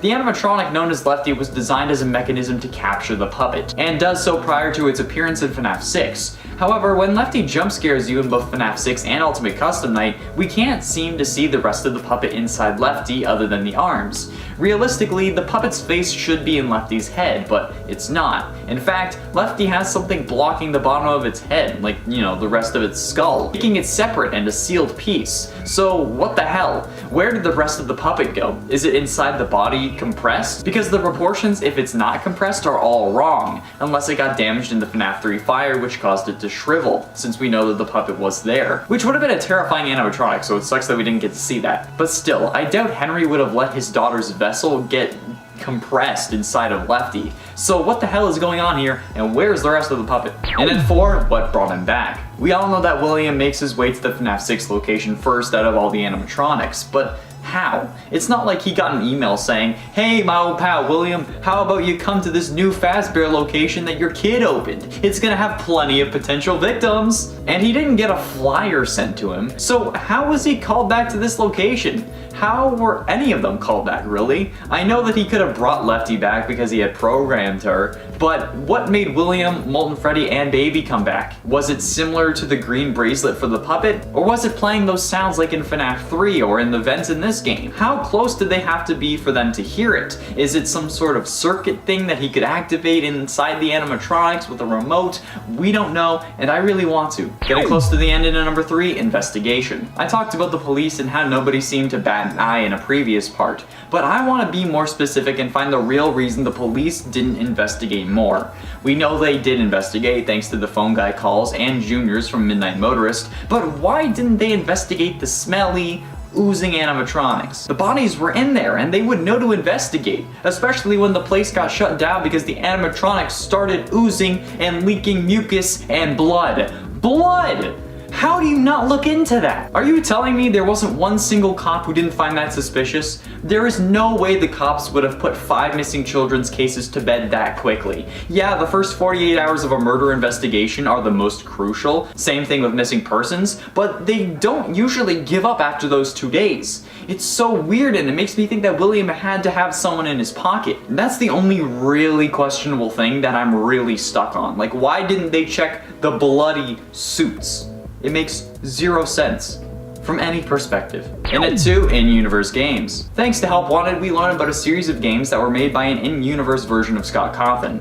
This guy supposedly made the games out of the situation and ruined the reputation of the company. However, we then hear Tape Girl say that Fazbear Entertainment paid Scott to make these games. But we've heard so much about these games, but don't know what these games are. Some people think that it's the FNAF 2 minigames, others think the FNAF 6 minigames. There is a possibility that Security Breach is one of them, or FNAF AR, but we don't have a serious answer. Nothing is confirmed, and it's a big issue. Also, I know that it's not actually Scott, but he doesn't have a name yet, so I'm just gonna call him Scott. He used his own picture, it's what he gets. What do you think the in-universe games are? Do you think that we've seen them, or do you think we have yet to find one in-game? Let me know below, because I'm very confused and might need some help. Finally, in at number 1, Glitchtrap. Glitchtrap is the main antagonist of Help Wanted, and is William Afton's consciousness in the form of computer code, thanks to his agony allowing him to possess a hard drive at the end of the Man in Room 1280 from the Fazbear Frights book in the flesh, that then gets scanned to help make the AI in Help Wanted. But he was never meant to be in the game. However, for someone who was never meant to be in the game, he has a huge impact on the final minigame. He doesn't make any appearances in other games, but he shows up in Pizza Party at the final scene, and is present while we were all inside the Fazbear costume. He dances on the floor in front of us while we're stuck singing a song. But how is he able to do that? How does he open the curtain? How does he put us in the suit and then dance around happy that he did it? He wasn't meant to exist, so how can he interact with a virtual world? We can't even move the curtain if we manage to break the boundaries and touch it, so if our hands pass through it, why don't his? We were meant to be in the game. He wasn't. And how is he able to make a whole stage for himself when he attacks us? It doesn't make any sense, unless he was meant to exist in the first place. Minute 10, the power of love.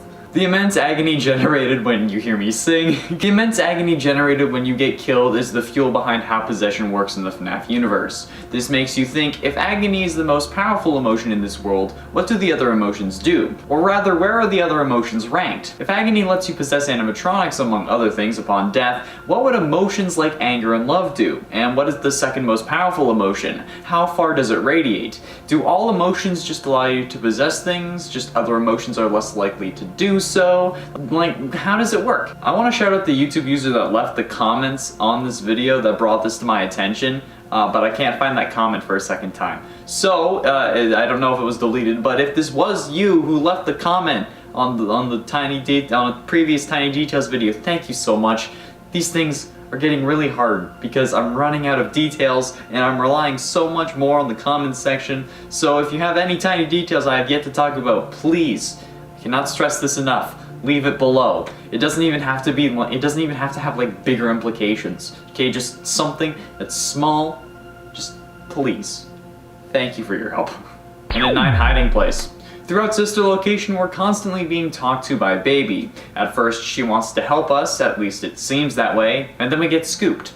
But before that, she mentions that someone crafted one of the cupboards into a hiding place, but who did that? Was it one of the technicians? Was it the man from the Fazbear Frights book? I mean, I don't think it would have been because he kind of got stuffed with mini arenas.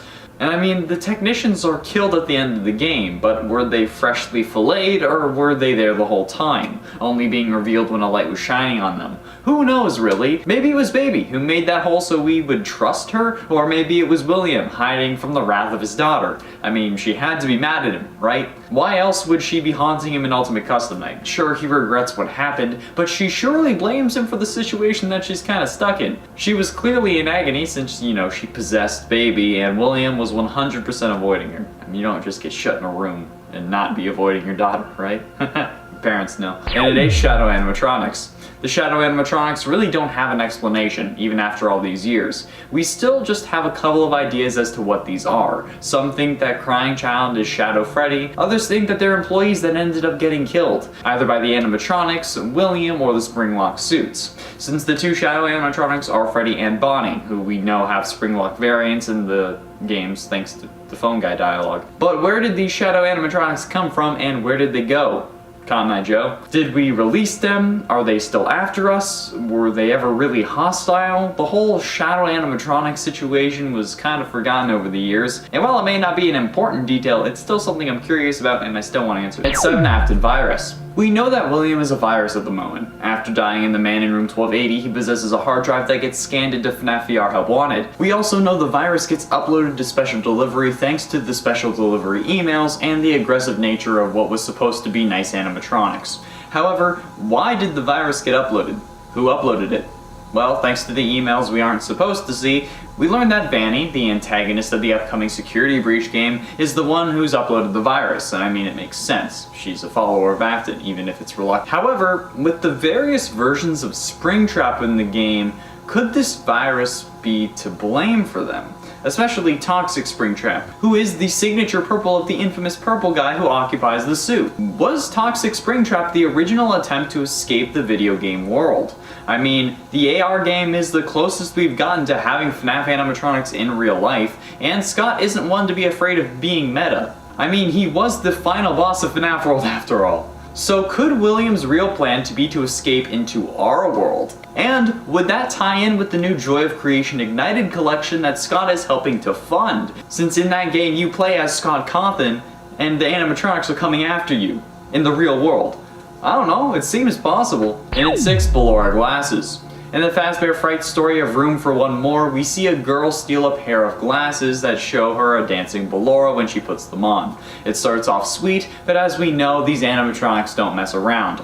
Eventually, Ballora starts getting closer, basically just coming in for a kill, and in an effort to atone, the girl returns the glasses to their owner, only to have her daughter get caught by Ballora. The actual story though isn't important, so if I messed it up, please forgive me. What I'm really looking at here are the glasses. These glasses help this girl see Ballora when nobody else can. And this reminds me of something that we've experienced in the games, the Nightmare animatronics. Could it be that instead of the illusion sound discs that we've been thinking caused the Nightmare animatronics, that it was actually these glasses? And yes, I said Nightmare sound discs intentionally because I saw a comment that said please say just illusion discs. So no.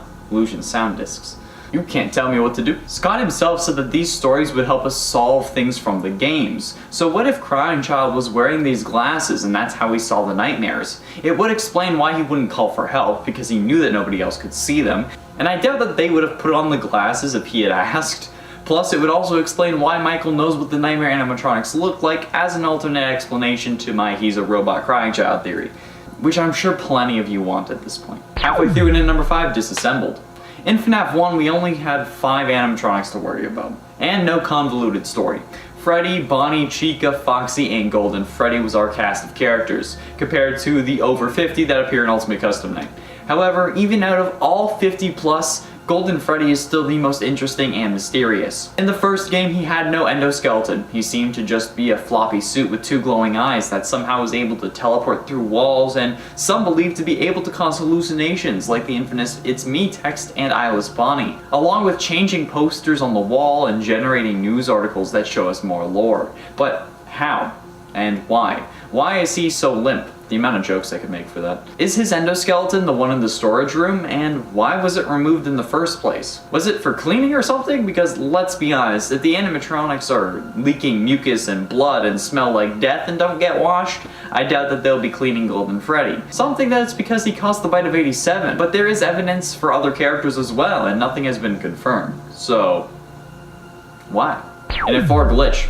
Continuing on Golden Freddy, how does he have these powers? How can he move in and out of the office at will, basically moving through walls and causing weird hallucinations that give us issues for 7 years?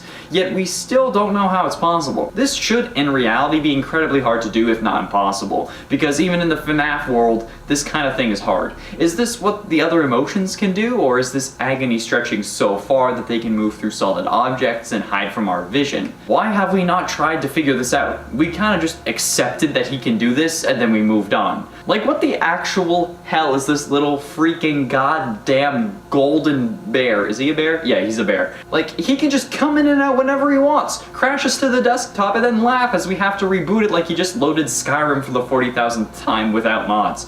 Like, where did this man come from? And at 3, hallucinations. The hallucinations from FNAF 1 are their own story too.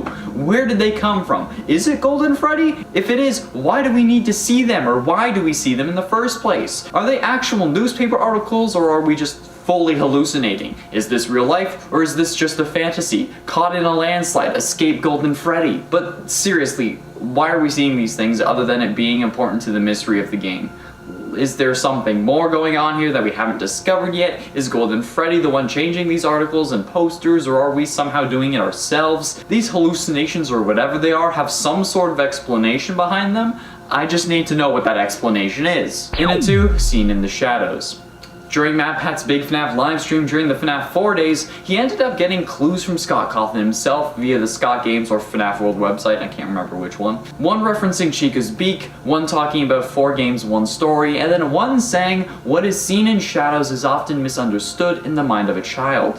And since Scott has since debunked Dream Theory, what did this mean? Did he originally intend on Dream Theory being the correct answer, then changed his mind, because, you know, that's pretty Scott? Or is there still some validity to this clue that we haven't explored yet? I mean, we originally assumed it was the scene where Purple Guy puts a head on a coworker in a suit, but is this referencing something else now? Did Crying Child see Elizabeth get scooped in the shadows, making it really look like there was a stomach mouth and some weird alien tongue that grabbed her? Hence the stomach mouths on the Nightmare animatronics? Or did he just see it directly and that's why they're there, and this is referencing something completely different? I mean, it would make sense, but sister location hadn't come out yet, right? I don't know anymore. My brain hurts. Finally, in number 1, Henry's death. There are currently 2 deaths that we know of for the character we know as Henry. One's in the FNAF 6 fire, where he stays while it burns so nobody will remember this place, but also once in FNAF World, where he gets killed by Baby. However, if he died in the FNAF 6 fire along with Baby, how did he die in the FNAF World cutscene? There seems to be a simple explanation. Actually, they are the same thing. That room that Henry was in that cutscene must have been a room in the FNAF 6 building that we just didn't know about. Maybe the safe room that we heard so much about until FNAF 3 when we just forgot about it. That scene was basically a flash forward to the FNAF 6 location, even if we didn't know it at the time, where Baby kills Henry before they're both engulfed in flames. She either killed him due to rage or the fact that Henry called her Elizabeth. Or cut her off in the ending, because yeah, that would make me go nuts too. And be full. Connection terminated. I'm sorry to interrupt you, Elizabeth, if you still even remember that name, but I'm afraid you've been misinformed. In its 10 animatronic bite, we all know the story of FNAF 4's 8-bit minigames and cutscenes, where Crying Child ends up getting chomped in the mouth of the Fredbear animatronic thanks to his older brother and his friends putting him in there. I proposed a different idea that not many people seem to appreciate, but thanks to the comments of one Thanos Snap on a previous part, it helped me realize, how did Fredbear manage to crush Crying Child's skull enough to put him in a coma? We originally believed that it was due to a spring lock failure since we saw someone wearing the suit in a previous part, but what we forgot about is that while on stage, Fredbear isn't in suit mode, it's an animatronic, so the spring locks were already all in place, and there wouldn't be any way that it should be able to crush his skull, and the chomping force of the mouth is going to have to be way over regulation to be able to cause the amount of damage we see, and if the suit was capable of that, nobody would wear it. There is no feasible explanation that allows what we see on screen to be the actual scenario where Crying Child dies, so how did this actually happen? And does this go to only further enhance my explanation of this scene? Let me know your thoughts down in the comments and maybe we can work this out together. And the 9 Paper Pals. The Paper Pals are a group of paper plate versions of our favorite animatronics. Well, a couple of them. In FNAF 2, we can see paper plate versions of Bonnie, Freddy, and a human-looking one that might possibly be Balloon Boy. And while these may be crafts made by kids at the restaurant, or they might sell kits for you to be able to make these at home, where did the originals come from and how can they move? In FNAF 2, the human-like Paper Pal can actually move from Cam 4, where it's originally found, into the office. And in FNAF 3, the 3 Paper Pals can do the same thing, using this teleporting mechanic seemingly at random. How can they do this? How can paper cutouts teleport between rooms? Is it a hallucination or something else? I don't know, and it terrifies me. Imagine all the paper cuts this thing would give if it jump scared you. Ow. Tail Trap. This was mentioned in the comments of one of the Funtime Foxy Facts lists by a user that I could not find the comment of twice, so I apologize. I really need to take note of this stuff. Anyway, the comment suggested that Funtime Foxy's tail could be where its containment chamber for the kids is collected. You know, like the containment chamber for the kids would be in its tail, which is an interesting idea, and it would give a reason as to why Foxy all of a sudden got a tail in sister location, but the beginning of the tail is so small that it would have to really squish the kid down to the size of like a Toblerone bar before actually getting to the wider part, so it's unlikely, but still something to think about. And it's 7 Charlie. The original FNAF novel trilogy had a big plot twist at the end. In the FNAF novel The Fourth Closet, it's revealed that the main protagonist, Charlie, was actually the third in a series of 4 robots that were a recreation of Henry's daughter, who was killed at an early point in her life. However, the final version was incomplete and could also switch between looking like a real human, so much so that another character wanted to make Whoopi with them, to looking like Baby, you know, like the actual Baby animatronic, thanks to pins located around Baby's body like we see in the games. I've used this as evidence for another theory before, but we've never stopped to really ask how she's able to look so realistic. And it's a big point, because this is the same argument people use to try and debunk my theory. How does the skin work? In the novels, it's revealed that she actually has fake blood, which makes sense since, you know, if you get cut and you don't bleed, someone's gonna get suspicious. I hope.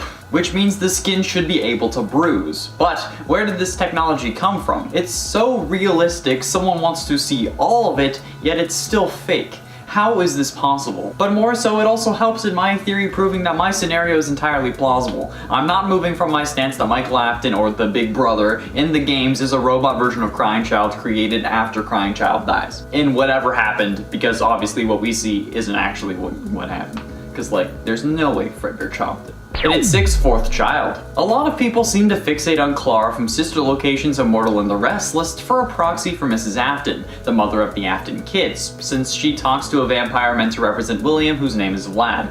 However, the theme of the show is Vlad constantly denying that the baby is his. Clara, the baby isn't mine, even though the baby can turn into a bat and sleeps hanging upside down. But what if there is more to that than just being a proxy for William's wife? Because I doubt Clara would be the name of the character and the name of the mother if William's character is named Vlad. What if this is secretly revealing that William has a fourth child? One that hasn't met a terrible fate yet. One that perhaps William didn't believe was his when his wife told him. So much so that he divorced her on the grounds that she cheated and he got the kids. A simple paternity test would reveal that he is the father, but he could claim that they were faked, like how Vlad denies the child being his, even though it's literally a vampire. And William is well connected, so bringing a trial would be easy cheese. He has to be well connected to not have been actually thrown in prison. There has to be something going on. Now, who could this secret child be? This may be a stretch, but what about Gregory? Unless we go off my theory that in FNAF 1 and 2 we play as Henry, we've only played as characters of the Afton family until FNAF VR potentially. So what if the fourth child is the one we play as in Security Breach, and that's why Vanny is trying to capture him? Or more realistically, what if Vanessa is the child, and that's how William was able to take control of their mind? They're related. Only time will tell. How about we do it at number 5, Premonition? Now, I'm not talking about real psychic powers here, but what if the ending of Security Breach was pointed out to us way before even Sister Location was released? That's right, I'm talking about FNAF 4, baby! The stomach mouths of the animatronics is always assumed to be because Crying Child saw Elizabeth get scooped. What if it was really foreshadowing the events of games to come? We know that Gregory will hide inside Glamrock Freddy. Perhaps, while we're in there in first person, we will watch ourselves get crushed, helpless. That would be fun. However, I want Chica to be the one to step on me, I mean crush me. Yeah. Crush me. And at 4, Gregory. Continuing on Security Breach, what connection does Gregory have with anyone else in this game? I mean, he could be the fourth child, it's unlikely but possible in a way, but how on earth does he have a watch that connects to the security cameras of the place? Does he get it in the security room? And who would leave a piece of tech that would be so useful to anyone they're trying to stop out in the open? Like, ripe for the taking. Was it Vanessa? Does she know she's compromised? I mean, she does in Special Delivery, but is Ness the Vanessa we're thinking of, or is it just a name meant to confuse us? Because Scott's done that before. I don't know anymore. I'm sad. Take the multiple uses of the name Jeremy. What is that, dude? And at 3, Special Delivery. The animatronics from Special Delivery were supposed to be friendly, basically being a nice way for the company to rebuild their image. But then, they send out angry animatronics that try and kill you. Why did they think that was a good idea? And I get that they were hacked by the Afton virus, but there is plenty of sus things going on in this game. Like, why, if the company was trying to rebuild its reputation with these friendly animatronics, have they not shut down the project after I'm sure they've gotten emails and stuff about the animatronics going rogue? And why the absolute hell did they include versions of Springtrap, a character that we know thanks to the man in room 1280, everyone knows is guilty. They have multiple versions of him as well, the normal one, the toxic one, and the curse, which is a recent addition as far as I know. They literally named him the Curse. It's... what? Just remove him from the program. Why would I want to order a literal killer? Is this the same thing as when girls say that serial killers are hot? Because that's also messed up. How am I supposed to compete with that? Actually, there is a solution. I'll be back. And it too, just an illusion. FNAF Sister Location is probably one of the most popular FNAF games to date, with plenty of fan favorites like Funtime Freddy, Foxy, and Baby being added, as well as the new fan art favorite Ballora. However, is what you see really what you get in this particular FNAF game? Well, it's a good question, and you may be thinking, Connor, of course it is. What are you talking about? You're dumb. And if you are saying that, I'd like to direct you to when we have to repair Funtime Freddy in Sister Location. As we open up his chest cavity, we can see a weird disc, something that's being described in the books as being able to create illusions using sound. And it seems to be flashing red. They call it a power module, but there is no way that that little disc is a power module. And if it's one of those discs, could it be changing the look of everything? Hell, this could have taken place in the basement of a goddamn shack, and we wouldn't know. It's pretty scary to think about. Finally, in at number 1, Mrs. Afton. We don't know the identity of Mrs. Afton. We don't even know if there is a Mrs. Afton, or if she was just a baby mama, or hell, if William's kids are just adopted. Most people draw a connection between Mrs. Afton and Clara from A Moral and the Restless, so much so that people believe Mrs. Afton's name is Clara. However, I propose the idea that could explain what happened to Mrs. Afton, and it makes a great amount of sense. The Fazbear Frights books were meant to help explain bits of the in-game lore along with making Scott more money. Take the book Bunny Call with the story The Man in Room 1280, which I keep going back to, but this time I'm talking about the story 1:35 AM from the book of the same name. This story revolves around Delia, who has recently gotten divorced from her husband, heartbroken because she never got the family that she wanted. She comes across a garage sale that has a doll that looked exactly like the daughter she had envisioned. She buys it and finds out that it's an alarm clock. Then, much like an actual baby, instead of waking her up when she wanted, she ends up getting woken up at 1:35 AM every morning. It gets so bad she runs away and hides in a factory ventilation shaft where she waits until she dies or suffocates. That's a really brief synopsis, but let's look at the parallels between Delia and Mrs. Afton as well as Delia's story.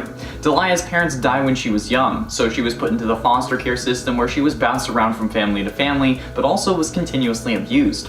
Eventually, she fell in love and was ready to start a family until her husband divorced her, which could be the case between William and his partner. We have no evidence as to what happened between them, so we can only speculate. Delia never managed to get the kids she wanted, and Mrs. Afton, assuming she was still alive, didn't get the kids in any form of divorce or court hearing, since we see the three of them living with William in FNAF 4 and Midnight Motorist. And then the surrogate daughter for Delia is a possessed doll. We learn she is possessed in another story where Phineas Taggart needs it to study agony, much like how William's daughter Elizabeth ends up possessing basically a giant robotic doll. The connection is somewhat loose, yes, but certainly more solid than Clara, since she was just talking to a purple-suited vampire about having his kid, and Vlad was denying it, despite it clearly being his, but still. Perhaps both of these stories combine together to create the story of Mrs. Afton. Not to mention the next story in that book is about the mini-Renas, who are meant to be Bellora's surrogate children. And who do people think that Bellora either represents or is possessed by? Mrs. Afton. And intent corruption. It took me a while to realize, but the FNAF series is all about corruption, at least in a metaphorical sense. Sure, the story is about kids getting murdered and possessing animal-themed robots, but a huge theme of the series is corruption. William was corrupted into killing, those kids were corrupted by William, the animatronics that got possessed were corrupted, the restaurant was corrupted, and corruption is an even more prevalent theme now, and it's literally occurring. With William literally corrupting a hard drive that gets scanned into FNAF VR, which he then corrupts, because he corrupts the game. William corrupts Jeremy and gets him to off himself, he corrupts Tape Girl and Vanny, he corrupts animatronics in Security Breach and Special Delivery, each of his children get corrupted and killed. It's a main theme of the series, and William can't die until the corruption stops. I just thought that was kind of cool.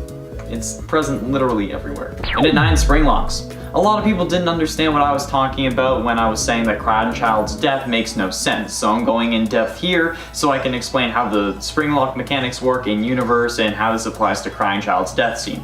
The term Springlock in and of itself is kind of confusing, since it can be used to refer to multiple things. A Springlock can talk about an animatronic that can switch between suit and robot modes, like Golden Bonnie that William uses to kill the original 5, and the Golden Freddy we see in FNAF 4's cutscenes. We know it can be a suit because we see William putting someone into it in one of the mini-games in the back room. And Springlock is also a term for the mechanism used to hold back robotic parts in those specific suits so a person can fit inside. We know these can fail when exposed to water, since this is how William got stuck in the Springtrap suit in FNAF 3's minigames. So most people assume that Crying Child's tears loosen the locks of the mouth, and that's why he gets chomped. But that was already in animatronic mode, so the Springlocks weren't active. And they couldn't fail because they aren't in use. And there wouldn't need to be any in the mouth to begin with, only the pistons used to move the jaw up and down since no human body part is in the mouth. And if we're wrong and this is just an animatronic without suit capabilities, there would be no Springlocks in the suit at all. Now a human skull would require 1900 newtons of force to be crushed, something way beyond what should be used for an animatronic.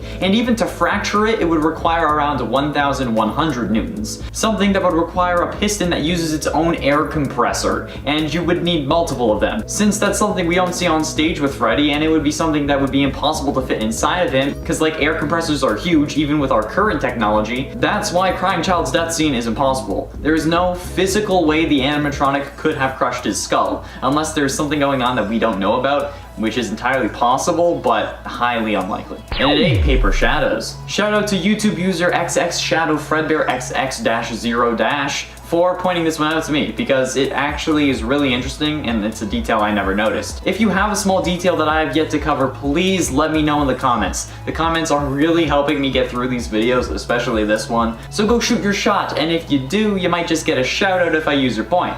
Anyway, Shadow Fredbear pointed out that the Paper Pals, characters I talked about in the previous part, who could seemingly move around at will, are the characters that have shadow counterparts. I described the Paper Pals as Bonnie, Freddy, and a humanoid that could possibly be Balloon Boy.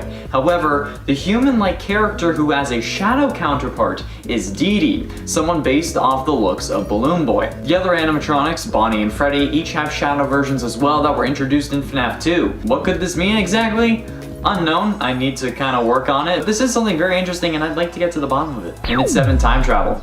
So, time travel is possible in the FNAF canon, and at least in the Fazbear Frights book series. Since the first book, Into the Pit, has a story talking about someone getting into a ball pit and time traveling, hot tub time machine style. But like, does that mean anyone can have this happen to them? Like, is it possible that anyone from the games could have this happen to them? Perhaps Gregory is Crying Child, who fell into a pit and got sucked into the events of Security Breach, and then we'll go back in time at the end of the game, or well, I guess go back to his time at the end of the game, showing why he fears the animatronics and being in a pizzeria. Maybe William can time travel through the games, and this is him in the far future.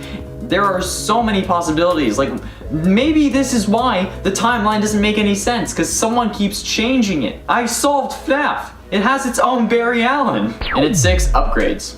How on earth is this franchise able to upgrade its location constantly? You'd think that after multiple deaths of the joint's prime clientele, that the place would be ruined, right? But then these folks come in hitting us with that Freddy Fazbear Mega Pizzaplex. How do they have the money to open a whole, basically, mall after so many kids have gone missing in their establishments? Why do parents let their kids go here? It can't be that they think that it's fake, right? I mean, like, who would believe... Oh wait, I know who would believe that it's fake. The same people that believe that 5 kids actually went missing in a Chuck E. Cheese instead of realizing that it's just a Twitter picture and like a meme. Like, it's funny because it's backwards in this like analogy. I'm sure they wouldn't believe if it actually happened, and only believe that it happened here because of the games. Like, but I mean, who knows?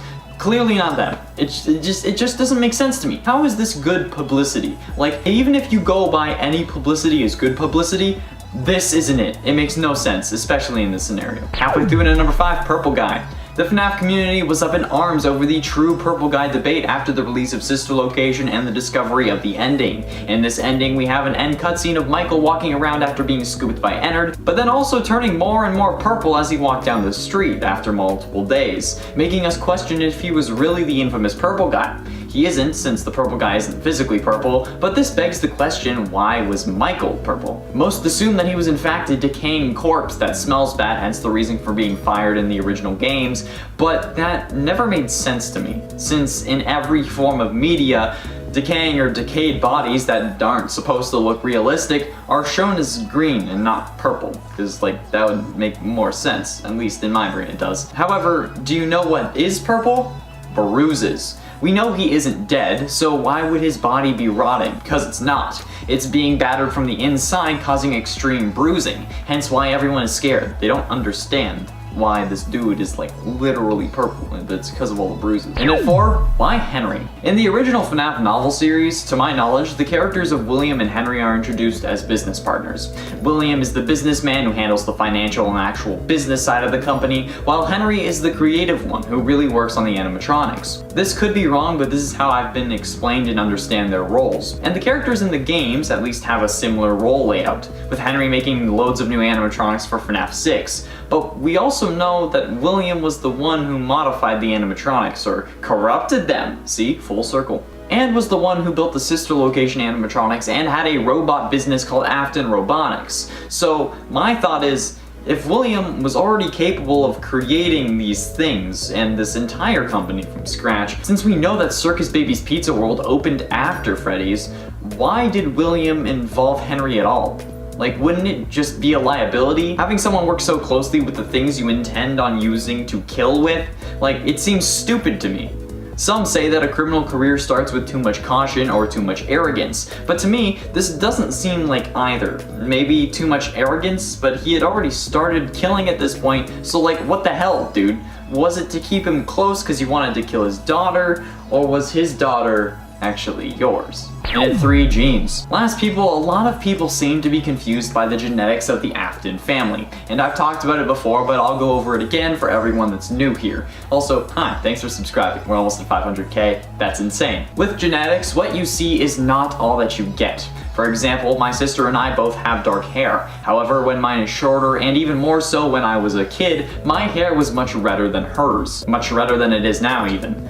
This is because red hair is a recessive gene. There are dominant and recessive genes, and it's easiest to describe this using a Punnett square. Let's look at this one for example. Let's say that we're crossbreeding bananas, one green and one more commonly yellow. The green color is dominant and the yellow is recessive, which means that if the banana lies in one of the top 2 spots and it has the green trait, it will be dominant and you'll see green, even if it has the yellow gene, because yellow is recessive and green is dominant. However, as you can see, it is possible to have a green banana have a yellow banana offspring, even if the banana is green, because it also has the yellow gene. So even with the dominant gene, the green banana could have a yellow offspring. Even with another green banana, in fact. However, if this was the case, that new banana would have a 25% chance of being yellow if it has 2 green parents, each with the yellow gene. Like I said, it's a 1 in 4 chance, but it's still possible.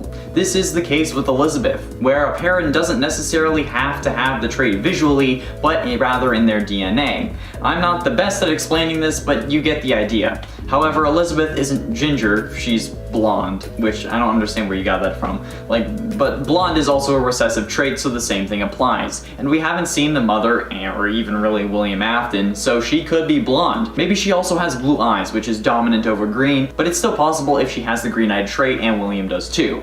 And Elizabeth isn't ginger, okay? She's blonde. I honestly don't know where you got that from. What? Like, come on.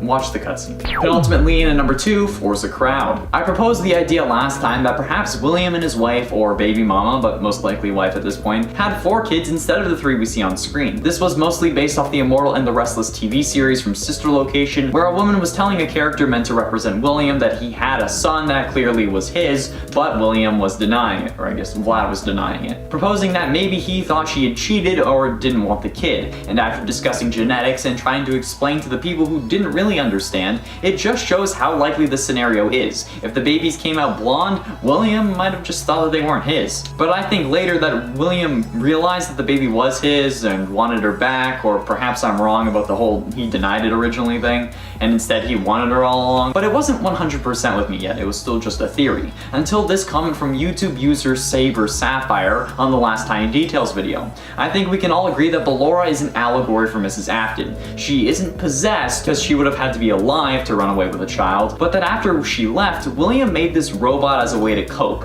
We can also agree that she is a mother figure to the Minirinas, and that's what got us all thinking that she was meant to be the mother in the first place, aside from her song. Well, Saber pointed out the number of Minirinas that Ballora has: 4. Ballora has 4 children, and if she is meant to represent the mother of the Afton kids, this will only solidify this theory more for me. Finally, in at number 1, motivation. While this number isn't based on this comment, a comment from user B Cooper helped spark this idea in my brain, along with the last comment. They said, I think the 4th child is Vanessa, and she was Elizabeth's twin.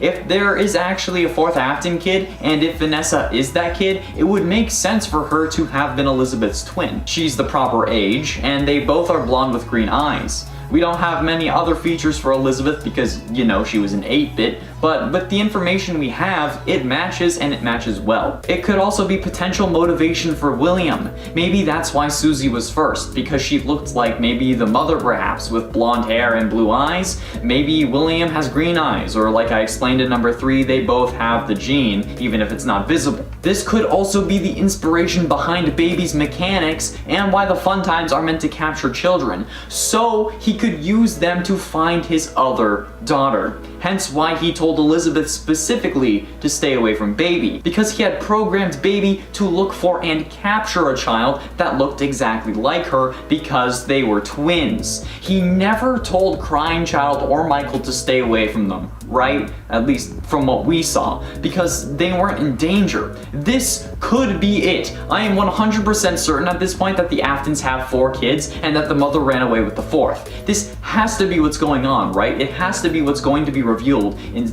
Security Breach. In a 10, Special Delivery. Special Delivery is a weird game, and while I do mean the gameplay aspects like collecting Remnant, in this case I really mean in a timeline sense, since we know it takes place between Help Wanted and Security Breach, but what is the canonicity of this game? Are they actually trying to rebuild their image by sending out animatronics that were supposed to be friendly, or are they intentionally scaring people? And do the customers know if they're going to be scared, like a mail order killer service? Or do they expect an animatronic helper for around the house? And what is with sending out versions of the killer that ruined the reputation of the company in the first place? Like, is it a joke? Is it intentional? Do they know that was the housing for William after they thought he disappeared? Or is this all just fake? One of the games that we know within the universe. Are these animatronics really getting sent to your house, or are we as the player experiencing the same thing someone in universe would experience, like through their phone, an AR game?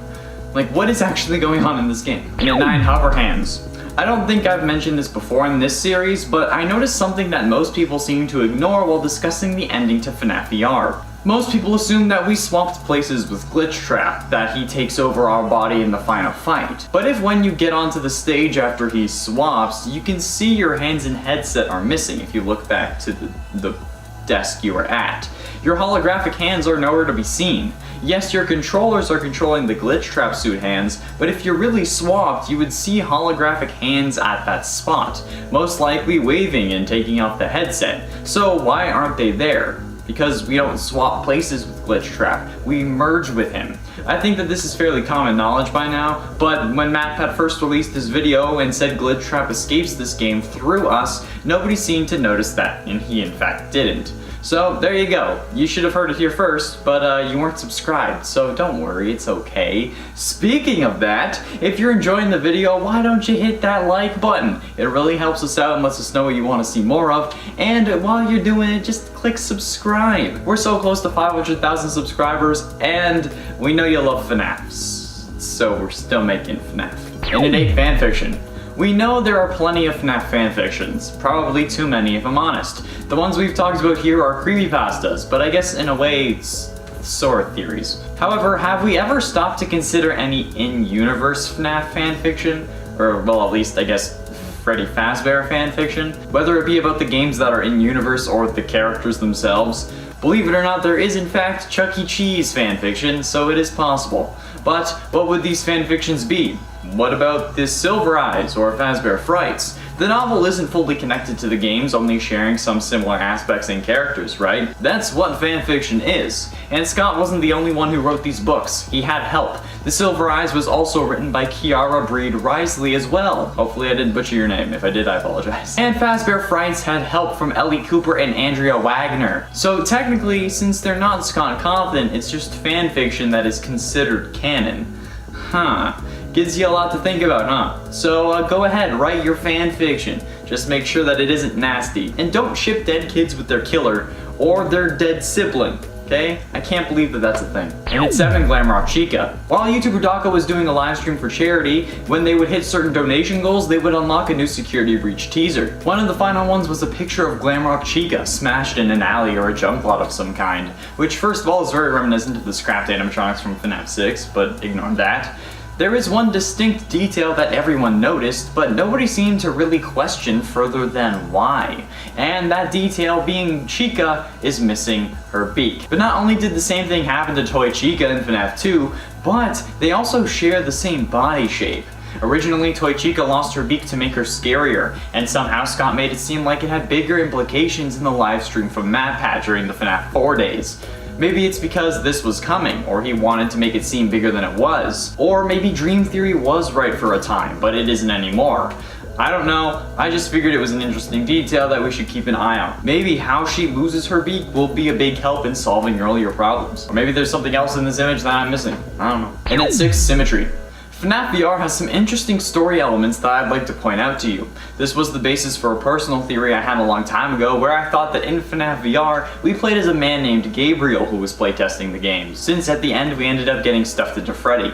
However, there were other details that drove me to this conclusion, like for example, the fact that Glitchtrap causes Jeremy, a name that we know all too well in this series, to cut his face off, and then Bonnie shows up in the final room in the Pizza Party minigame, missing his face. And that Chica starts off without her arm in the parts and service minigame and shows up without the same arm in the final room as well. However, symmetry like this is everywhere in the FNAF series as a whole and not just in this game. Like how William would stuff his victims into the suits and then got stuck in one himself, etc. It's interesting and something I'm sure we'll see more of, so keep your eye out.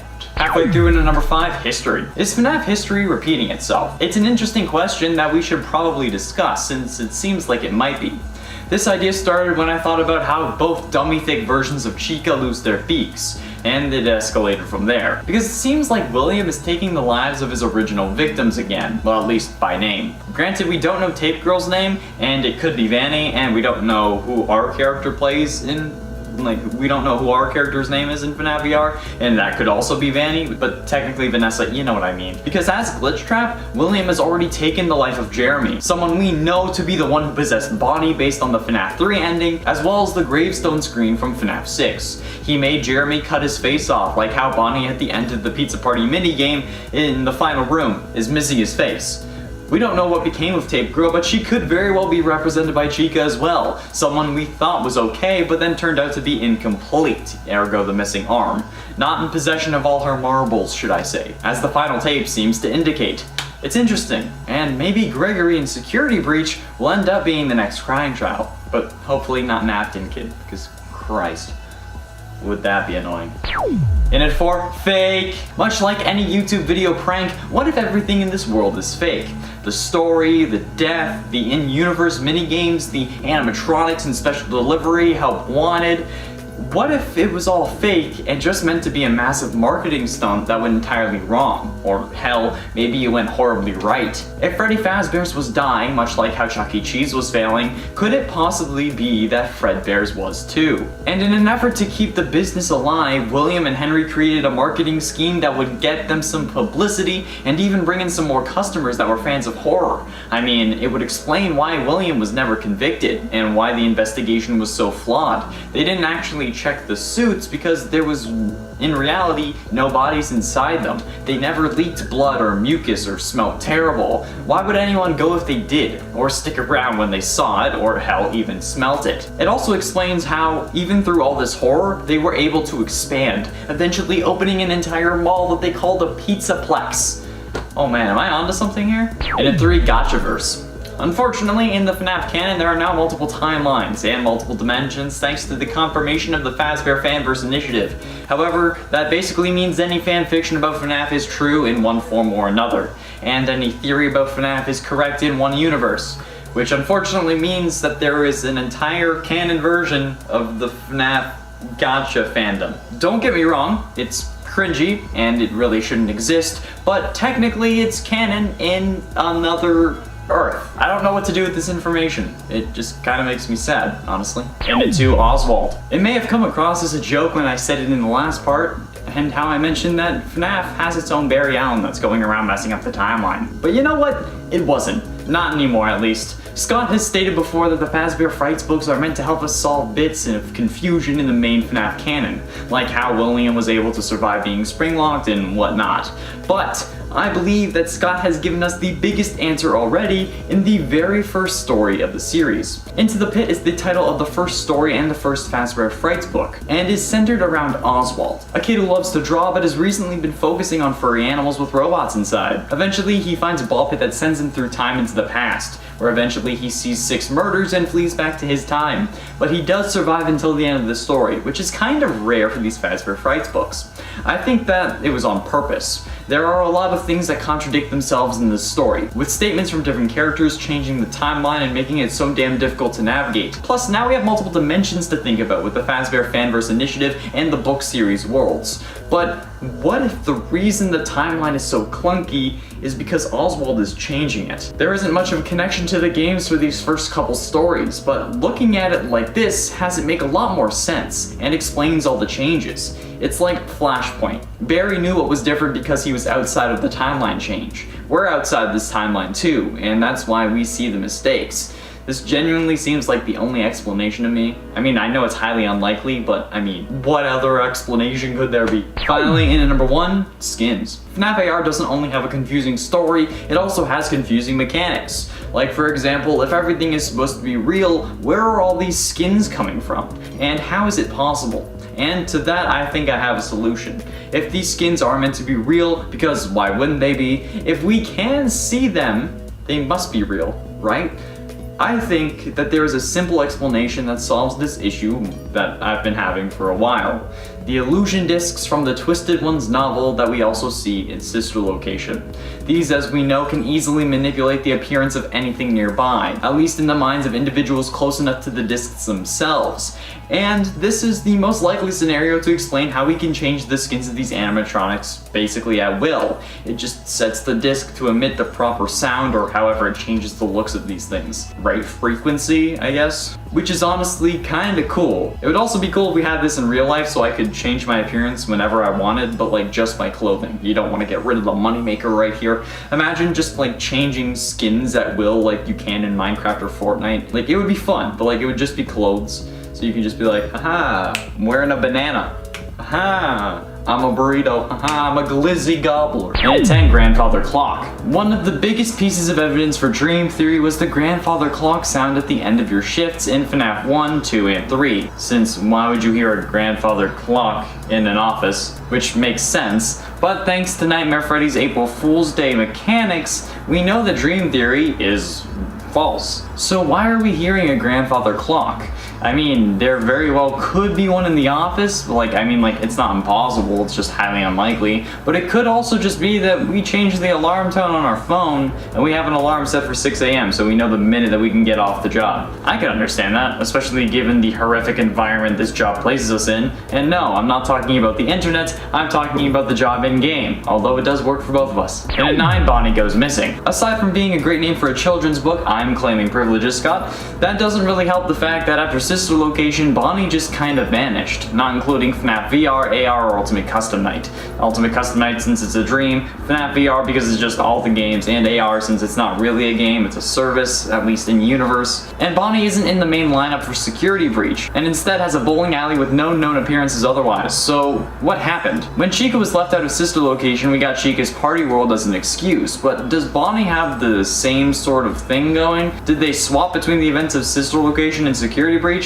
Like, what on earth is the deal here? Where did Bonnie go? And why did they make the games? We still don't know what games are the ones created by the Scott Cawthon stand-in in the FNAF universe, but we also still don't really know why either. We hear that he made them on his own to capitalize on the tragedies, which makes sense, but then we also have Tape Girl who tells us that Fazbear Entertainment hired this guy to make the games so that people wouldn't be so apprehensive about returning to their restaurants. That had to have been the way things went, because even we as fans of the series want a real-life Freddy Fazbear's, so I'm sure that in-universe these games have the same effect, whatever the games may be, which would also explain how they were able to expand, which is why that makes more sense than Scott doing it on his own, at least Scott's in-universe counterpart. Why did you have to do this though, Scott? Like, why must you torture me?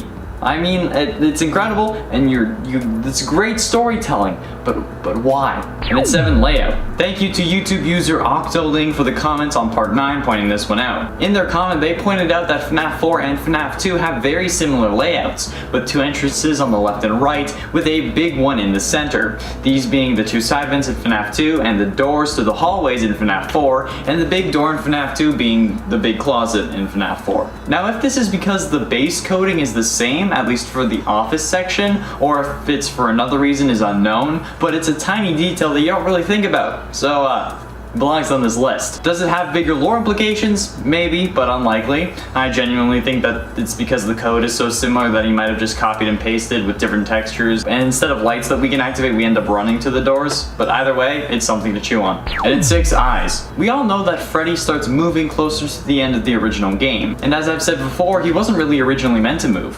However, on the cameras, you still don't really see him. It won't be obvious like it is for Vanny or Chica, but instead you'll see 2 white dots as his eyes. But like, how is this possible? When he does show up at our door, we can see that he has normal animatronic eyes in his sockets like Vanny and Chica do, so how are there only 2 dots that are really able to be seen? Especially when they're being blocked and no other animatronics do this kind of thing. It's so weird, and I just don't think that it has any like bigger implications, but I still want to know why these white dots come from behind the eyes. Are they that bright? Because those eyes are meant to disperse the light that would normally come from the LEDs, if there are any LEDs behind the eyes, so it's strange in my opinion, and I'll never really be satisfied with the answer, so I'll just move on. Halfway through into number 5, Nightmare Mangle.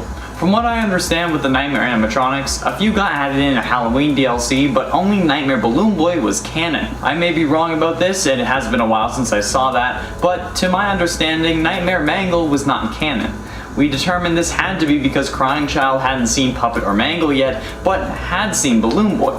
However, we know for a fact that Crying Child has seen Mangle. He appears in his sister's room as a torn up plushie next to her bed. There is no stuffing by her bed, which is ironic given the series, but it's still kinda weird that Mangle wasn't deemed canon if it was there. Shout out to Avery Truesdale for spotting this and putting it in the comments of part 9. So if Crying Child does know what Mangle looks like, how is that not canon? Scott went out of his way to say that Balloon Boy was canon, meaning the others had to not be canon, right? I'm so damn confused. I can't do this anymore. No, I'm only halfway through. And at 4, FNAF IRL. I've made multiple videos about how a real-life Freddy Fazbear's could exist, and may even be coming as early as 2023. But as I was writing this script, I thought, what if we were getting a real-life FNAF crossover? Now, this might be a little outlandish, but bear with me here. We're hoping to get a real-life FNAF in 2023, since that's when Fazbear Frights opens in universe. But it was all speculation and the power of positive thinking. No actual evidence, and Scott even said himself that he wouldn't do it. But are we being set up to think that it's not going to happen, and instead getting one of the most ambitious crossovers of all time? Well, the Fazbear Fanverse initiative may hold some clues. This is a group of fan game creators that Scott has funded to help make another game, Five Nights at Candy's 4 being the most popular in this group.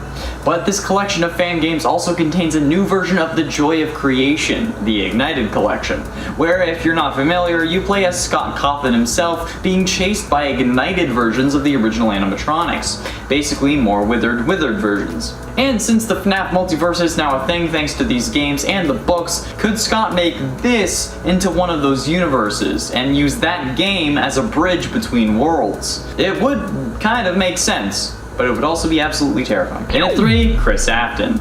There are a lot of names for Crying Child, and I'm here to set the record straight. None of them have been confirmed. Crying Child isn't even a canonical name. I'm pretty sure it's just another name for the character because he was always crying, or was mostly crying. It's just another name that we gave him. The names I've been seeing recently are Chris, Norman, Evan, and Kyle, and I don't know where most of these came from.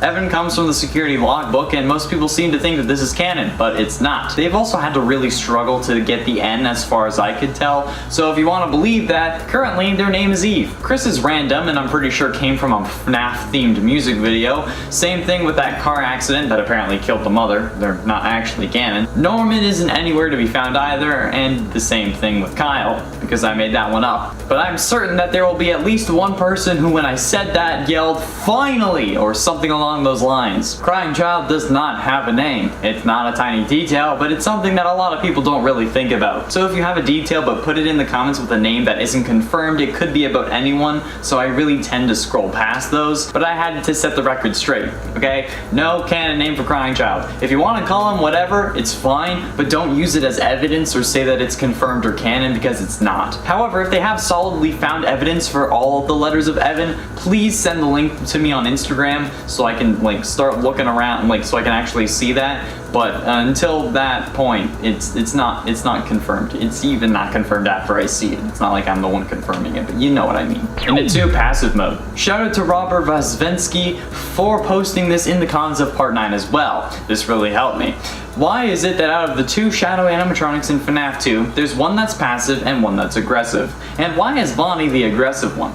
Shadow Freddy's just chilling, slumped over, not really moving. But Shadow Bonnie will just come in and absolutely torment the hell out of you by flickering your lights and just overall being a tool. But why does this theme remain even after this game, with Shadow Bonnie being aggressive in FNAF AR as well? Is it just the spirits creating these figures that have different personalities? Or is it a different emotion that created these A to begin with, or B, making one more aggressive than the other? I don't know, but it's hella interesting. Because like, if agony caused Shadow Bonnie, but a different emotion caused Shadow Freddy, it would explain why Shadow Freddy is passive. Finally, in at number 1, Oblivious. In a previous video, multiple videos in fact, I've said that the company doesn't care because they're sending and replicating the suit of the dude who caused them to have a bad rap in the first place in FNAF Special Delivery. They're replicating Springtrap and they're just sending him on his way, going like, yeah, go kill more kids. However, a commenter pointed out to me that when discussing Springtrap in the AR emails, they refer to Springtrap as an older Bonnie model, which I find confusing because, well, how do you know it's an older Bonnie model, but then you call it Springtrap in the app? I know that it's because we know him as Springtrap and that's like our universe reason, but assuming we were in the FNAF universe, we would be using the app that at least looks similar to the one that we use, if not the exact same, minus the whole animatronic fight sequences, because those would be happening in real life. And if Springtrap is listed as Springtrap and not older Bonnie, Fazbear Entertainment needs to explain. Fazbear, explain! What do you mean it's Arkansas? But also, why would you not recall the animatronics and just go get them? Or have somewhere people can deposit them? Or company-wide shutdown switch? You should have thought of that by now, especially after how many things have gone wrong. In a 10 human counterpart? This point is brought to you by YouTube users Ruby Pupstar and Henry, who commented on the last Tiny Details video. The Circus Baby animatronic is a complex robot with the spirit of Elizabeth inside and sinister goals and intentions, but she's different to her Fazbear Frike's book counterpart, but also similar in a lot of ways. One of those reasons being the pin-like mechanisms that cover her body. In the books, she uses these pins to switch between her animatronic form and a realistic human form. These pins are also visible on the game version of the character as well, and since they're never really used for anything in game, we can safely assume that they're intended for a different purpose. Well, like the same purpose as the book, but a different purpose. You get it. But why does this matter? Well, this brings up the question, who is her human counterpart? Have we been seeing her? Do we know what she looks like in human form, if she has one yet? Or is it just a design detail that shows us that she can change between looking like her and us, since she, as a part of Ennard, takes over our bodies at the end of Sister Location? Does she have to do this before she unlocks this power, or is it always there? Will we see her in Security Breach? If I know. Anything can happen at this point. And at 9, Bad Press Bonnie. This was pointed out by multiple users in the comments from the last part, but the first one I saw was from user SockGems once again. These users suggested that perhaps the reason we don't see Bonnie in Security Breach is because it would be bad for business, considering how multiple kids were killed by a man wearing a golden Bonnie springlock suit. It's also interesting how blood never triggered the mechanisms in the suit, but that's aside the point. Anyway, with all this attention on the Bonnie animatronic, it's understandable why they would want to keep it quiet, and only give the character a bowling alley. But if this was the reason why they scrapped the character, why are they still sending Springtrap animatronics in special delivery? Why are they putting out multiple skins for Springtrap? If they know that the killer used a Spring Bonnie or at least a Golden Bonnie suit, why would they risk more bad press, especially when they know these animatronics are malfunctioning? We know these games take place around the same time, since the Afton virus is the thing corrupting the special delivery animatronics, but why would they continue to do that? That's so stupid. Like, I get it. These people are definitely missing a few brain cells, but can't be missing all of them. Come on. And before we move on to number 8, if you're enjoying this series and love that we've been able to cover over 100 FNAF tiny details, be sure you're hitting that like button. It really helps us out and lets more people find the video and the channel. And check in the top right corner for the first part of the series, and as well as a new playlist for it. Yeah, this series now deserves a playlist. Jesus. And it aids special features. The puppet is a character I'm sure all of us love, and while a load of fans like to turn this character into something sinister and terrifying, see the top 10 FNAF fan alternate versions of the puppet for more on that, why is it so special?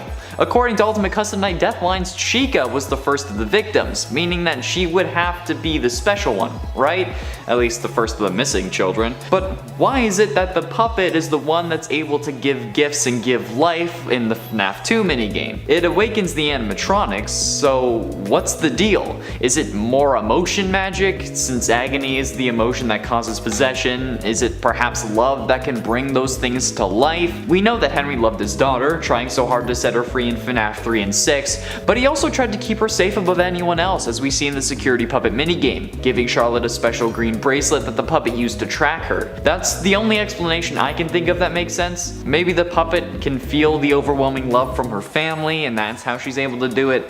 I don't know. And it's 7, dynamic duo. There are so many FNAF ships it makes me sick to my stomach.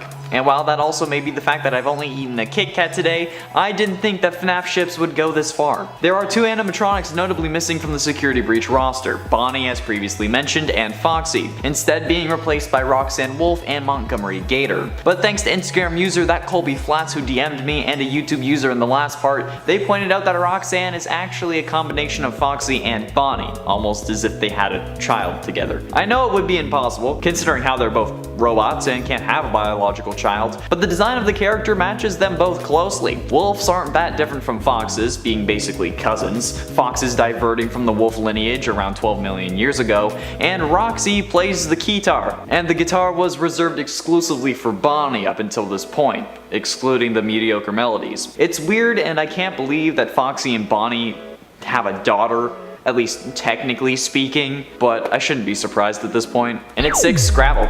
The shadow animatronics are some of the most mysterious characters in the game, but we've already talked about them in the last part. Why they were made and why is only Bonnie aggressive, those questions have already been asked. But a new question presented by G5 Studio on the last marathon for this series asked why the hell Shadow Freddy is the only shadow animatronic with a normal name, while Bonnie and Dee Dee have a mix of letters, RWQFSFASXC for Bonnie and XOR for Shadow Dee Dee. But why are their names just letters? My first and only guess is that there's some form of cipher and that we just need to decode them, but I've had no luck with Visionaire ciphers and anagrams, especially with cipher anagrams, taking what I got from the cipher and trying to unscramble it.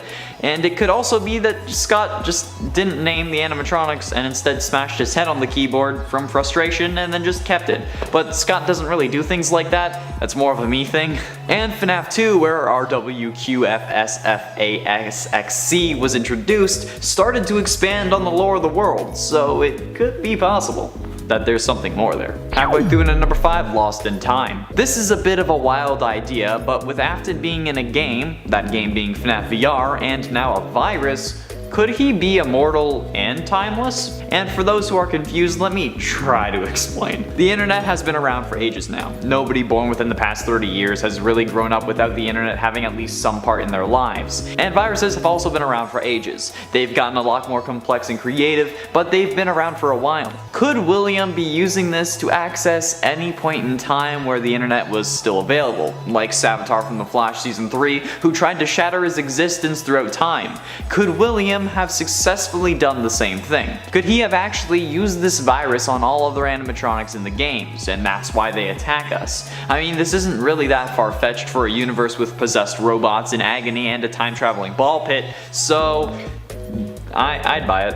And at 4, mediocre melodies. This isn't entirely new news, but we've learned the origins of the mediocre melodies crew. What seemed like random additions in FNAF 6 were actually set up 3 games earlier. FNAF 3's Night 4 phone calls has Phone Guy talking about multiple simultaneous spring lock failures occurring at the sister location. This isn't the place we visit in that game, but rather another Fazbear joint. He says the company has deemed the suits temporarily unfit for employees, and that the classic suits are being retired to an appropriate location while being looked at by our technicians. Until replacements arrive, you'll be expected to wear the temporary costumes provided to you. Keep in mind that they were found on very short notice, so questions of appropriateness/relevance should be deflected. And while it could have been just about some crappy knockoff Frank Fazbear costumes from AliExpress, the line about questions about relevance should be deflected seems to point that they aren't the normal Fazbear crew. And the only other group we really see are the mediocre melodies, hence why they're mediocre. They're not the original. And at 3, good ending. The good ending in FNAF 3 is the one we all try and get, as well as the one we believe to be canon.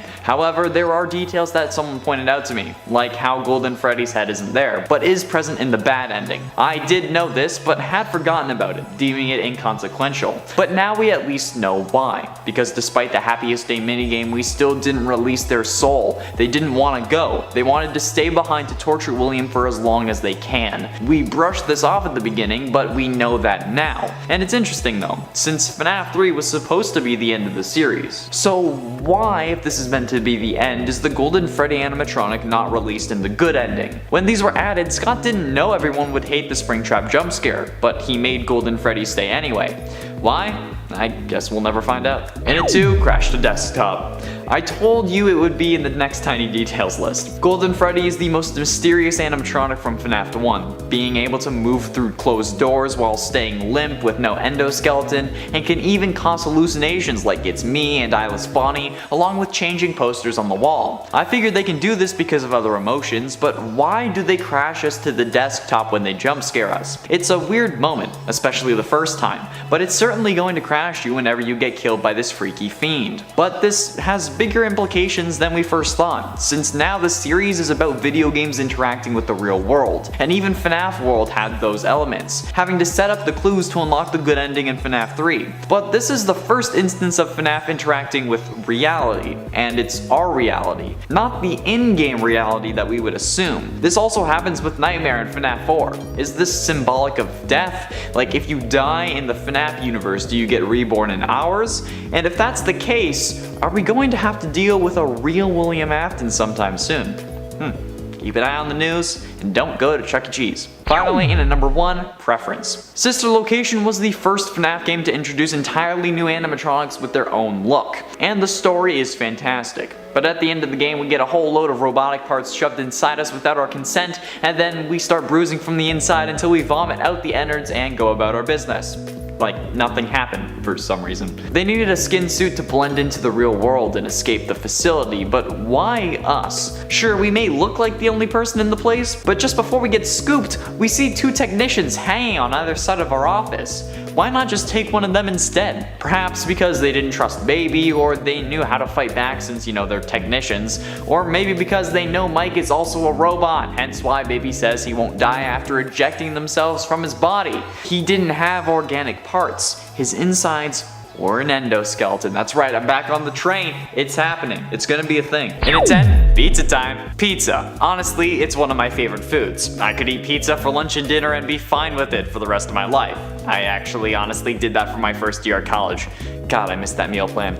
However, I totally missed the love that Mike seems to have for pizza in the security logbook. In fact, other than his name, it's the first thing he writes about. On page 6 of the logbook, it asks you to list 10 reasons why applying to Freddy Fazbear's Pizza seemed like a good idea at the time. Which, first of all, Scott, are you trying to get people to come for my job? Second, the number 1 answer, and the only one Mike gives, is employees get free pizza, which is understandable and could be considered a one-off. However, way later on in the book, on page 87 to be exact, interesting number by the way, when asking which animatronic would win in a fight and why, Mike writes for the glory of pizza next to a swashbuckling Captain Bonnie. And if one mention of chewing gum is enough to connect him to the older brother, damn, this guy really likes pizza. And at 9, book 10. Fazbear Frights Book 10 releases on September 7th, 2021, which is also my birthday and the day Spider-Man PS4 came out in 2018. Fun story, I actually didn't know about that game until I went to Fan Expo 2018 and met the Jovenshire who asked me about it since I was wearing a Spider-Man costume, so that was a nice way to find out. But I guess that day is just a good time to release things out into the world, to bless the world, so to speak. However, the book description, at least of one of the stories, really caught my eye. The 10th book, titled Friendly Face, is written by Scott Cawthon and Andrea Wagner, and has the description of, quote, Andrew can't spend his money fast enough on a happy companion guaranteed to keep his friend's memory alive. Which sounds awfully familiar to me, since it's my theory about what happened to Crying Child, how William programmed a robot to be an older version of Crying Child, except named him Michael and gave him memories of killing his younger brother in an effort to keep him away from the Fazbear restaurants. But also, the name Andrew rings a bell, since it's the name of the spirit who possesses William and the man in room 1280, who had been keeping him alive from the inside. And I won't be surprised if Andrew's friend absolutely loves pizza. And it ain't helpful. The security logbook seems to make a lot of headlines in these lists, but that's because it's packed full of so many ideas and theories if you know where to look. For example, looking outside the book to the concepts and universe that involve the book. The survival logbook is meant to be the security logbook, however Mike crossed out the word security and writes in survival. But this is a form of bringing us into the FNAF canon, by making us a night guard and this book being our training guide. But that begs the question, why this book? Why a book that has clearly been written in, especially on important things like incident logs, and why one that just straight up trashes the company, saying that this is basically a death wish and that we should have never taken this job unless it was for the pizza. It could be the last one, but even if it was, I'm sure they would print a new one with all the graffiti that's covering this book, and I mean, like, it's even covered in blood, for God's sakes. I mean, he crossed out security and also wrote survival. It must be because the other guard, or whoever hired you, knows about the danger and wants you to survive. Hell, this could all just be a ruse and there was no Mike to begin with, and they just wrote the book to make it more relatable to you. And at 7, Springtrap's Revenge. Yet another questionable business decision from Fazbear Entertainment. Springtrap's Revenge is a VR game that is the subject of the Fazbear Frights story in the flesh from Bunny Call, the 5th book in the series. The story revolves around a game game developer named Matt, who creates a Springtrap AI using all of his anger from a divorce and multiple failed relationships. However, the game is too difficult, so instead Matt reprograms the game to torture Springtrap. For some reason, because he kept killing him. It's a game, dude, just make it easier. My question is, why would they make a whole VR game around surviving Springtrap when he was a real-life serial killer in their reality? Like, sure, in our world, we wouldn't care because he isn't real, but it's not like Valve or Stress Level Zero is going around making Ted Bundy or John Wayne Gacy survival games, because it would be in poor taste, and it would be way too real and disrespectful to the victims of those killers, or I mean, I guess anyone related to the victims of those killers. So why would Fazbear Entertainment willingly make a video game revolving around the killer that ruined their reputation in the first place? It seems like a horrible idea. Like in a world where everyone's getting cancelled. Why? And at 6, Bite of 87. The survival logbook makes yet another appearance on this list, this time either solidifying or making the Bite of 87 even more confusing. The Bite of 87 being the mysterious incident where someone, presumably Jeremy from FNAF 2, gets his frontal lobe bitten off by an animatronic. We thought we had the animatronic who did it pinned as Mangle, but then Ultimate Custom Night came along and proposed that maybe it was Toy Chica, with the line, "Where's my beak?" lodged in your forehead, of course. However, I think the logbook can actually give us more of an answer as to who done it. On page 35, the book asks you some would you rather questions about what you would do if you were trapped under a desk for a week surrounded by baby-themed animatronics. The last question it asks you is, would you rather lose a frontal lobe or an arm? Now, every other question makes sense for that situation aside from this one, so why would it ask this? To remind us of the Bite of 87, like we could forget, since on page 87 we see a couple animatronic cage matches with you determining the winner and why. On page 86 this occurs as well. Both animatronics up for debate are in this section, however Mangle is the only one that appears on page 87 and is clearly set up to win, being pitted against Balloon Boy. Chica is also present but on page 86 and against Freddy, a much more fair matchup. Is this Scott correcting us from what we thought we learned in Ultimate Custom Night, or is this just another coincidence or diversion? Tell me what you think and why in the comments. Get it? Because it's like that section. Halfway through, in at number 5, why Baby? One question I've had and seen a couple times is the question of why Baby was kicked out. We know that she has an argument and that's mostly why, but how did they know what parts were Baby's and why did they even include her in the first place? Well, they assumingly needed her abilities, but they could separate themselves because of remnant. Something I rediscovered while researching my last video, the top 10 souls trapped in FNAF animatronics, is that in the FNAF novels it's revealed that the Funtime animatronics all contain the souls of the original 5 missing children. And that's probably where the idea to group together as entered came from. The desire for all parts of their souls to be together, or as close as they can be. And that's also probably a factor in why they kicked Baby out, since she contains the soul of Elizabeth Afton, the daughter of the man who took all their lives. And also because, you know, she doesn't have the soul of any of the missing children, so she was just an extra. They used her and they're like, wham bam, thank you ma'am. And at 4, clarification. I will put you back together, a line that has caused a lot of turmoil, especially on this channel, since whenever I mention it, I'm typically referring to a theory that many people seem to disregard and even despise. However, this time I'm not talking about potential robots, I'm talking Ultimate Custom Night, since one of Nightmare Freddy's lines is, I am remade, but not by you, by the one you should not have killed. And that line speaks volumes. I'll talk more about why later in this list, but this helps us confirm one thing that we've suspected since FNAF 4, that William Afton is speaking through psychic friend Fredbear. The Fredbear plush we see follow us around during the 8-bit minigames of FNAF 4, that we later learn is being used as the camera by Afton. This proves it as being William because of the clarification, but not by you. Like, why would he say that unless William was an option? Unless he had made some sort of promise like that before, and the only other time we hear the line is in FNAF 4. This is referencing the I will put you back together line, not the I put her back together that Michael says in Sister Location, because that's just a totally different thing. And at 3, intentional glitch. Glitchtrap is an odd character, an accidental addition to FNAF VR that somehow ends up interacting with the environment and altering aspects of the game. Well, does he? I've always questioned why Glitchtrap is able to move the curtain at the end of the game and seemingly even put us in the Freddy suit. Like, sure, he's a spirit technically, but he's also game code and would have to obey the laws of such, right? Like, any being must obey the laws of the form they inhabit or whatever they say in it, chapter 2. So how is he able to move things like the curtain when I can't? Simple. He wasn't an accident. If he was a glitch, unintentional, how would the ending make sense? Who would put us in the Freddy suit? We wouldn't crawl in there ourselves after all. I mean, like, we know what would happen. Was there another character there? Did Glitchtrap replace them? No, he didn't. He was meant to be there, since you can see this ending without collecting all 16 tapes, so he wouldn't be reassembled yet. Glitchtrap was an intentional feature of this game, which makes me think, who else is working for him, since Vanny wouldn't be possessed or under his control at this point, because we know that she gets possessed because of this game. Or at least, we're pretty sure. We also are pretty sure she's Tape Girl.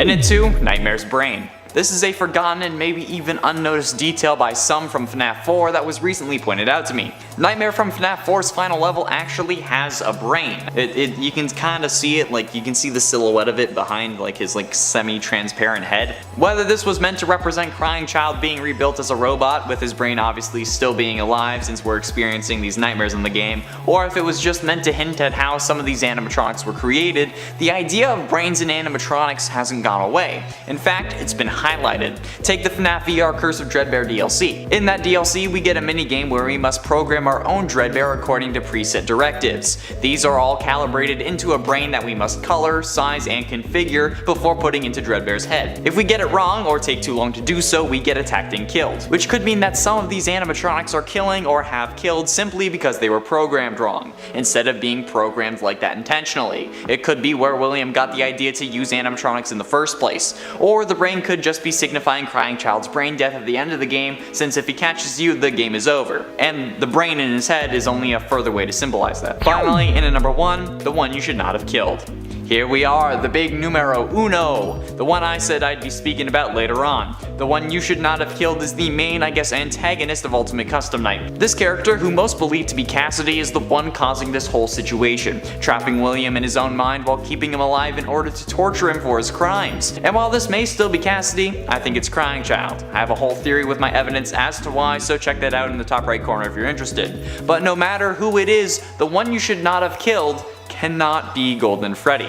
While the evidence certainly seems to point us in that direction, now that we know William wasn't in hell or in purgatory in this game, but rather trapped in his own body thanks to the man in room 1280 from Bunny Call, we know that it just can't be possible. There is evidence in the form of Stitch Wraith that multiple souls can possess one thing, however we have not seen evidence of characters being able to possess multiple big things at once. I know that there is a character that possessed a lot of little things to my knowledge, but nobody has possessed two animatronics at the same time. In fact, in Bunny Call, William had to die for Andrew to move on to the Stitch Wraith. So based on the evidence we've seen so far, the one possessing William and keeping him alive, the one you should not have killed, whether it be Cassidy or Crying Child, cannot also be in the Golden Freddy suit. Plus, the Golden Freddy suit would not have been around at the hospital when Crying Child died, and if William had to go to the Fredbear warehouse to possess a hard drive, Crying Child would have to be around the suit to possess it. That's just how they've set up the rules. So yeah. And at 10, Cover Shadow. I recently purchased the Freddy Files Updated Edition book off Amazon and find what details really seem to be the most important. It's also an excellent place to find confirmed details. But one thing I noticed a while after getting the book was that the shadow on the front cover. If you look closely, you can actually make out the shape of Freddy standing behind you, which I have to say is pretty damn terrifying. This implies that basically anyone who learns about the Fazbear secrets because of this book, which is presented to be some form of secret files on the cover, will get gotten by Fredbear. This makes me think that there is certainly something more to this company, definitely something shady that we aren't really considering, or that just hasn't been presented yet. But it very well might not be that deep, but let's be honest, with Scott, it probably is. In at 9, Nightmare Zendo. Now this was pointed out to me last time, because in part 12 I mentioned how Nightmare seemingly has a brain, but many people were very quick to point out that actually that's Nightmare's endoskeleton, and you can actually see it specifically in FNAF VR, and it's actually true, which is just weird and just freaking insane, because like he's a dream. Why would he need an endoskeleton? Anyway, apparently the animatronic was used in Ennard's VR minigame, and I can't seem to find a particular situation where he's there, but I'm sure it's in there, since if you check the animatronic gallery, available after you complete the main game, not including the tape endings, you can see the animatronic right there, clear as day, clearly listed being present in the game files. So that was something I never really knew about, and I'm glad that I found out. So thank you for bringing this to my attention. If you have any more details, feel free to comment them or message me on Instagram. Messaging me is a more direct way to getting the information to me, however, because I do read the comments, but it may take a while. And at 8, Funtime Chica Remnant. Now this point seems like it would be obvious, but not anymore, thanks to some recently revealed information. In the FNAF novels, once Afton discovers that the original animatronics are possessed, he melts their endoskeletons down, resulting in the creation of Remnant, basically molten possessed metal. But then he takes this metal and uses it to give life to the Funtime animatronics. So if there is indeed a Funtime Chica, does this mean that she got the same treatment? Because if she did, which it seems to imply that she does, then the original 5 missing children didn't have all their Remnant burned, meaning that the FNAF 6 fire was pointless and Henry, along with our character, died for nothing because the mission wasn't complete. I mean, I think Henry would have taken this into account, but maybe Ennard just figured that he didn't need Chica to handle it. I mean, you can purchase a Funtime Chica for the restaurant in FNAF 6, but if you choose not to, does that mean that you end up ruining the story? I don't know, since in FNAF AR's Fast Facts, it's revealed that the Funtimes were among the first animatronics made by Afton. So maybe in the continuity of the games, the Funtime animatronics don't contain the souls of the original 5 missing children, like at all, unless it was just like injecting the metal here and there instead of making whole endoskeletons out of it, so it could have been done later. I don't know. And at 7, Not For Us. The job of FNAF 6 was not meant for us. This was made clear by Henry in his final speech, saying, quote, "And for you, my brave volunteer, who somehow found this job listing not intended for you."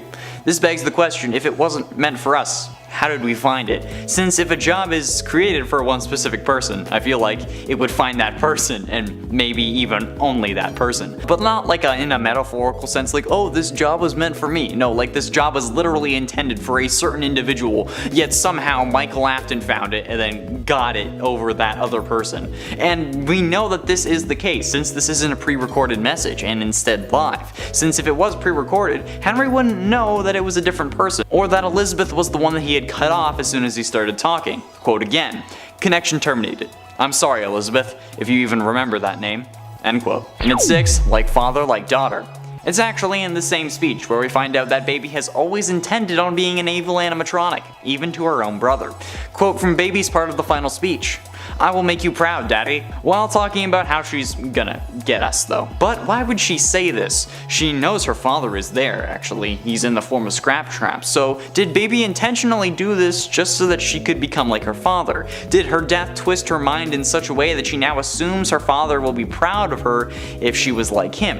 Or is this something that William taught her? Because if we're looking for a reason his kids died, maybe it's because they wouldn't join in his killing spree? I mean, getting a kid to lure away kids is certainly easier than luring them away yourself. I mean, I don't know from experience, but I'm guessing. And is that why Fredbear's mouth was so powerful? Powerful enough to crush Crying Child's skull? Because William needed him to die so he wouldn't out him? Or at least put him in a coma and then put him back together, enhancing him so that he would want to help his father? I mean, it certainly seems that way. Maybe this is what Scott meant by nobody had solved FNAF 4. Halfway through in at number 5, intended owner. Who was the intended owner? It's a question I ask a lot in this series, ever since we figured out that we weren't the ones who were supposed to be running the FNAF 6 location. Who did Henry originally intend on giving it to? I think I finally have an answer. Scott Cawthon, or rather his in-universe equivalent who doesn't have a name, and since he doesn't have a name, I'm still going to be calling him Scott. So if Scott was the intended owner, there would have to be some form of connection, right? What could it be? Well, he's an indie game dev who made the games joking about the Fazbear tragedies because Fazbear paid him to do it. So he knows about everything that went wrong there, so maybe that's why.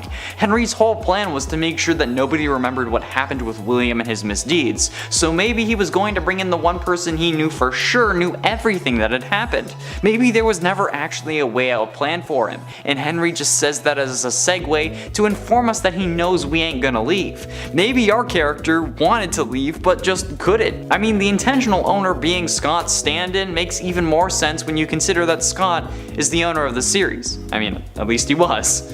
So, could it be him? Probably. I hope so. And at 4, animatronic interference. But, why did we find the job if it wasn't intended for us? I know why.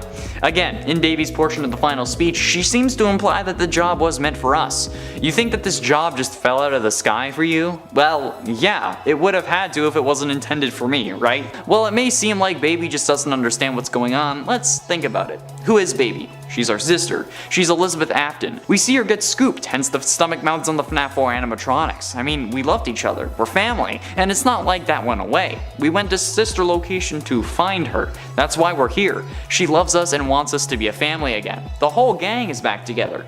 Us, her, and dear old Dad. She interfered and sent us that job. That's why it didn't just fall out of the sky. It's because of her. This may be common knowledge or well known at this point, but I didn't think about it until I was watching that speech over and over again for other numbers on this list. Baby is the reason we found it, and Scott was the one meant to have it. At least it seems that way. But that's just a theory. A game theory. Getting close to the end in number 3, Sentience? Now, turning to the Fazbear Frights books for this number, could the animatronics actually know what they're doing? Or is this just their agony acting out? Quote from Dr. Phineas Taggart from the Book 3 epilogue, that you can take a saturation of agony, add any kind of intelligence, even an artificial one, and they will combine together to transmute the energy of emotion into the energy of physical action. So it seems that Phineas believes that the emotion is what dictates the actions, not the individual who the emotions came from. This could explain the rash behavior of the animatronics and why they seem like they're in pain. It's not the children controlling them, it's the agony. The actual spirits don't have any reasoning behind their movements, they just go. That's why Elizabeth wants to make her dad proud, because while in agony she can't think straight. We just do, we're impulsive. That's what's going on with these animatronics. And we know that Phineas must be right, since he proves his thesis by creating the Stitch Wraith, which promptly kills him because it's full of the agony of multiple different things, not just one individual. Damn, a whole lot of things seem to be coming together. Penultimately, in at number 2, FNAF 4 VR.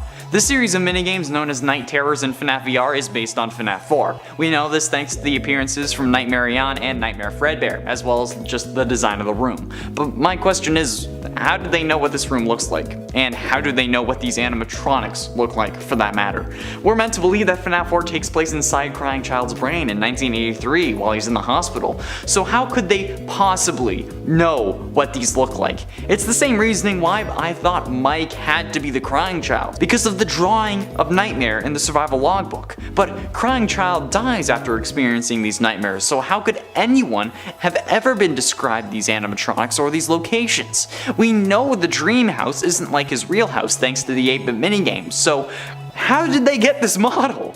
Did they have a visualizer in the hospital room? Because we can't even see our dreams in 2021, let alone 1983. If you have any explanations, please let me know in the comments, because it can't be the sound discs. Okay? It can't be. He was in the hospital. There was nothing to actually alter the appearance of. Doesn't make sense. Finally, in number 1, explosive ending. William dies in The Man in Room 1280, the third story from the 5th Fazbear Frights book, quite extravagantly, from what we're told, exploding into a pile of mush right before a pastor's eyes. But how is this possible? How could William just explode like that? It's not something that you think about, but I have quite the explanation. I will admit it's a bit of a leap, but bear with me.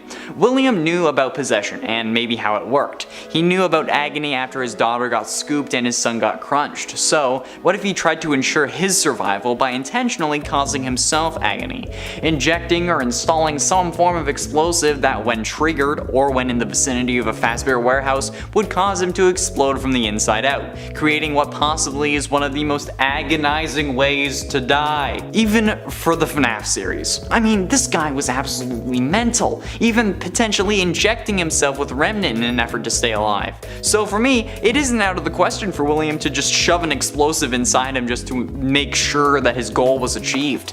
I mean, I hope that pastor didn't get a mouthful of, like, William guts. That doesn't sound fun.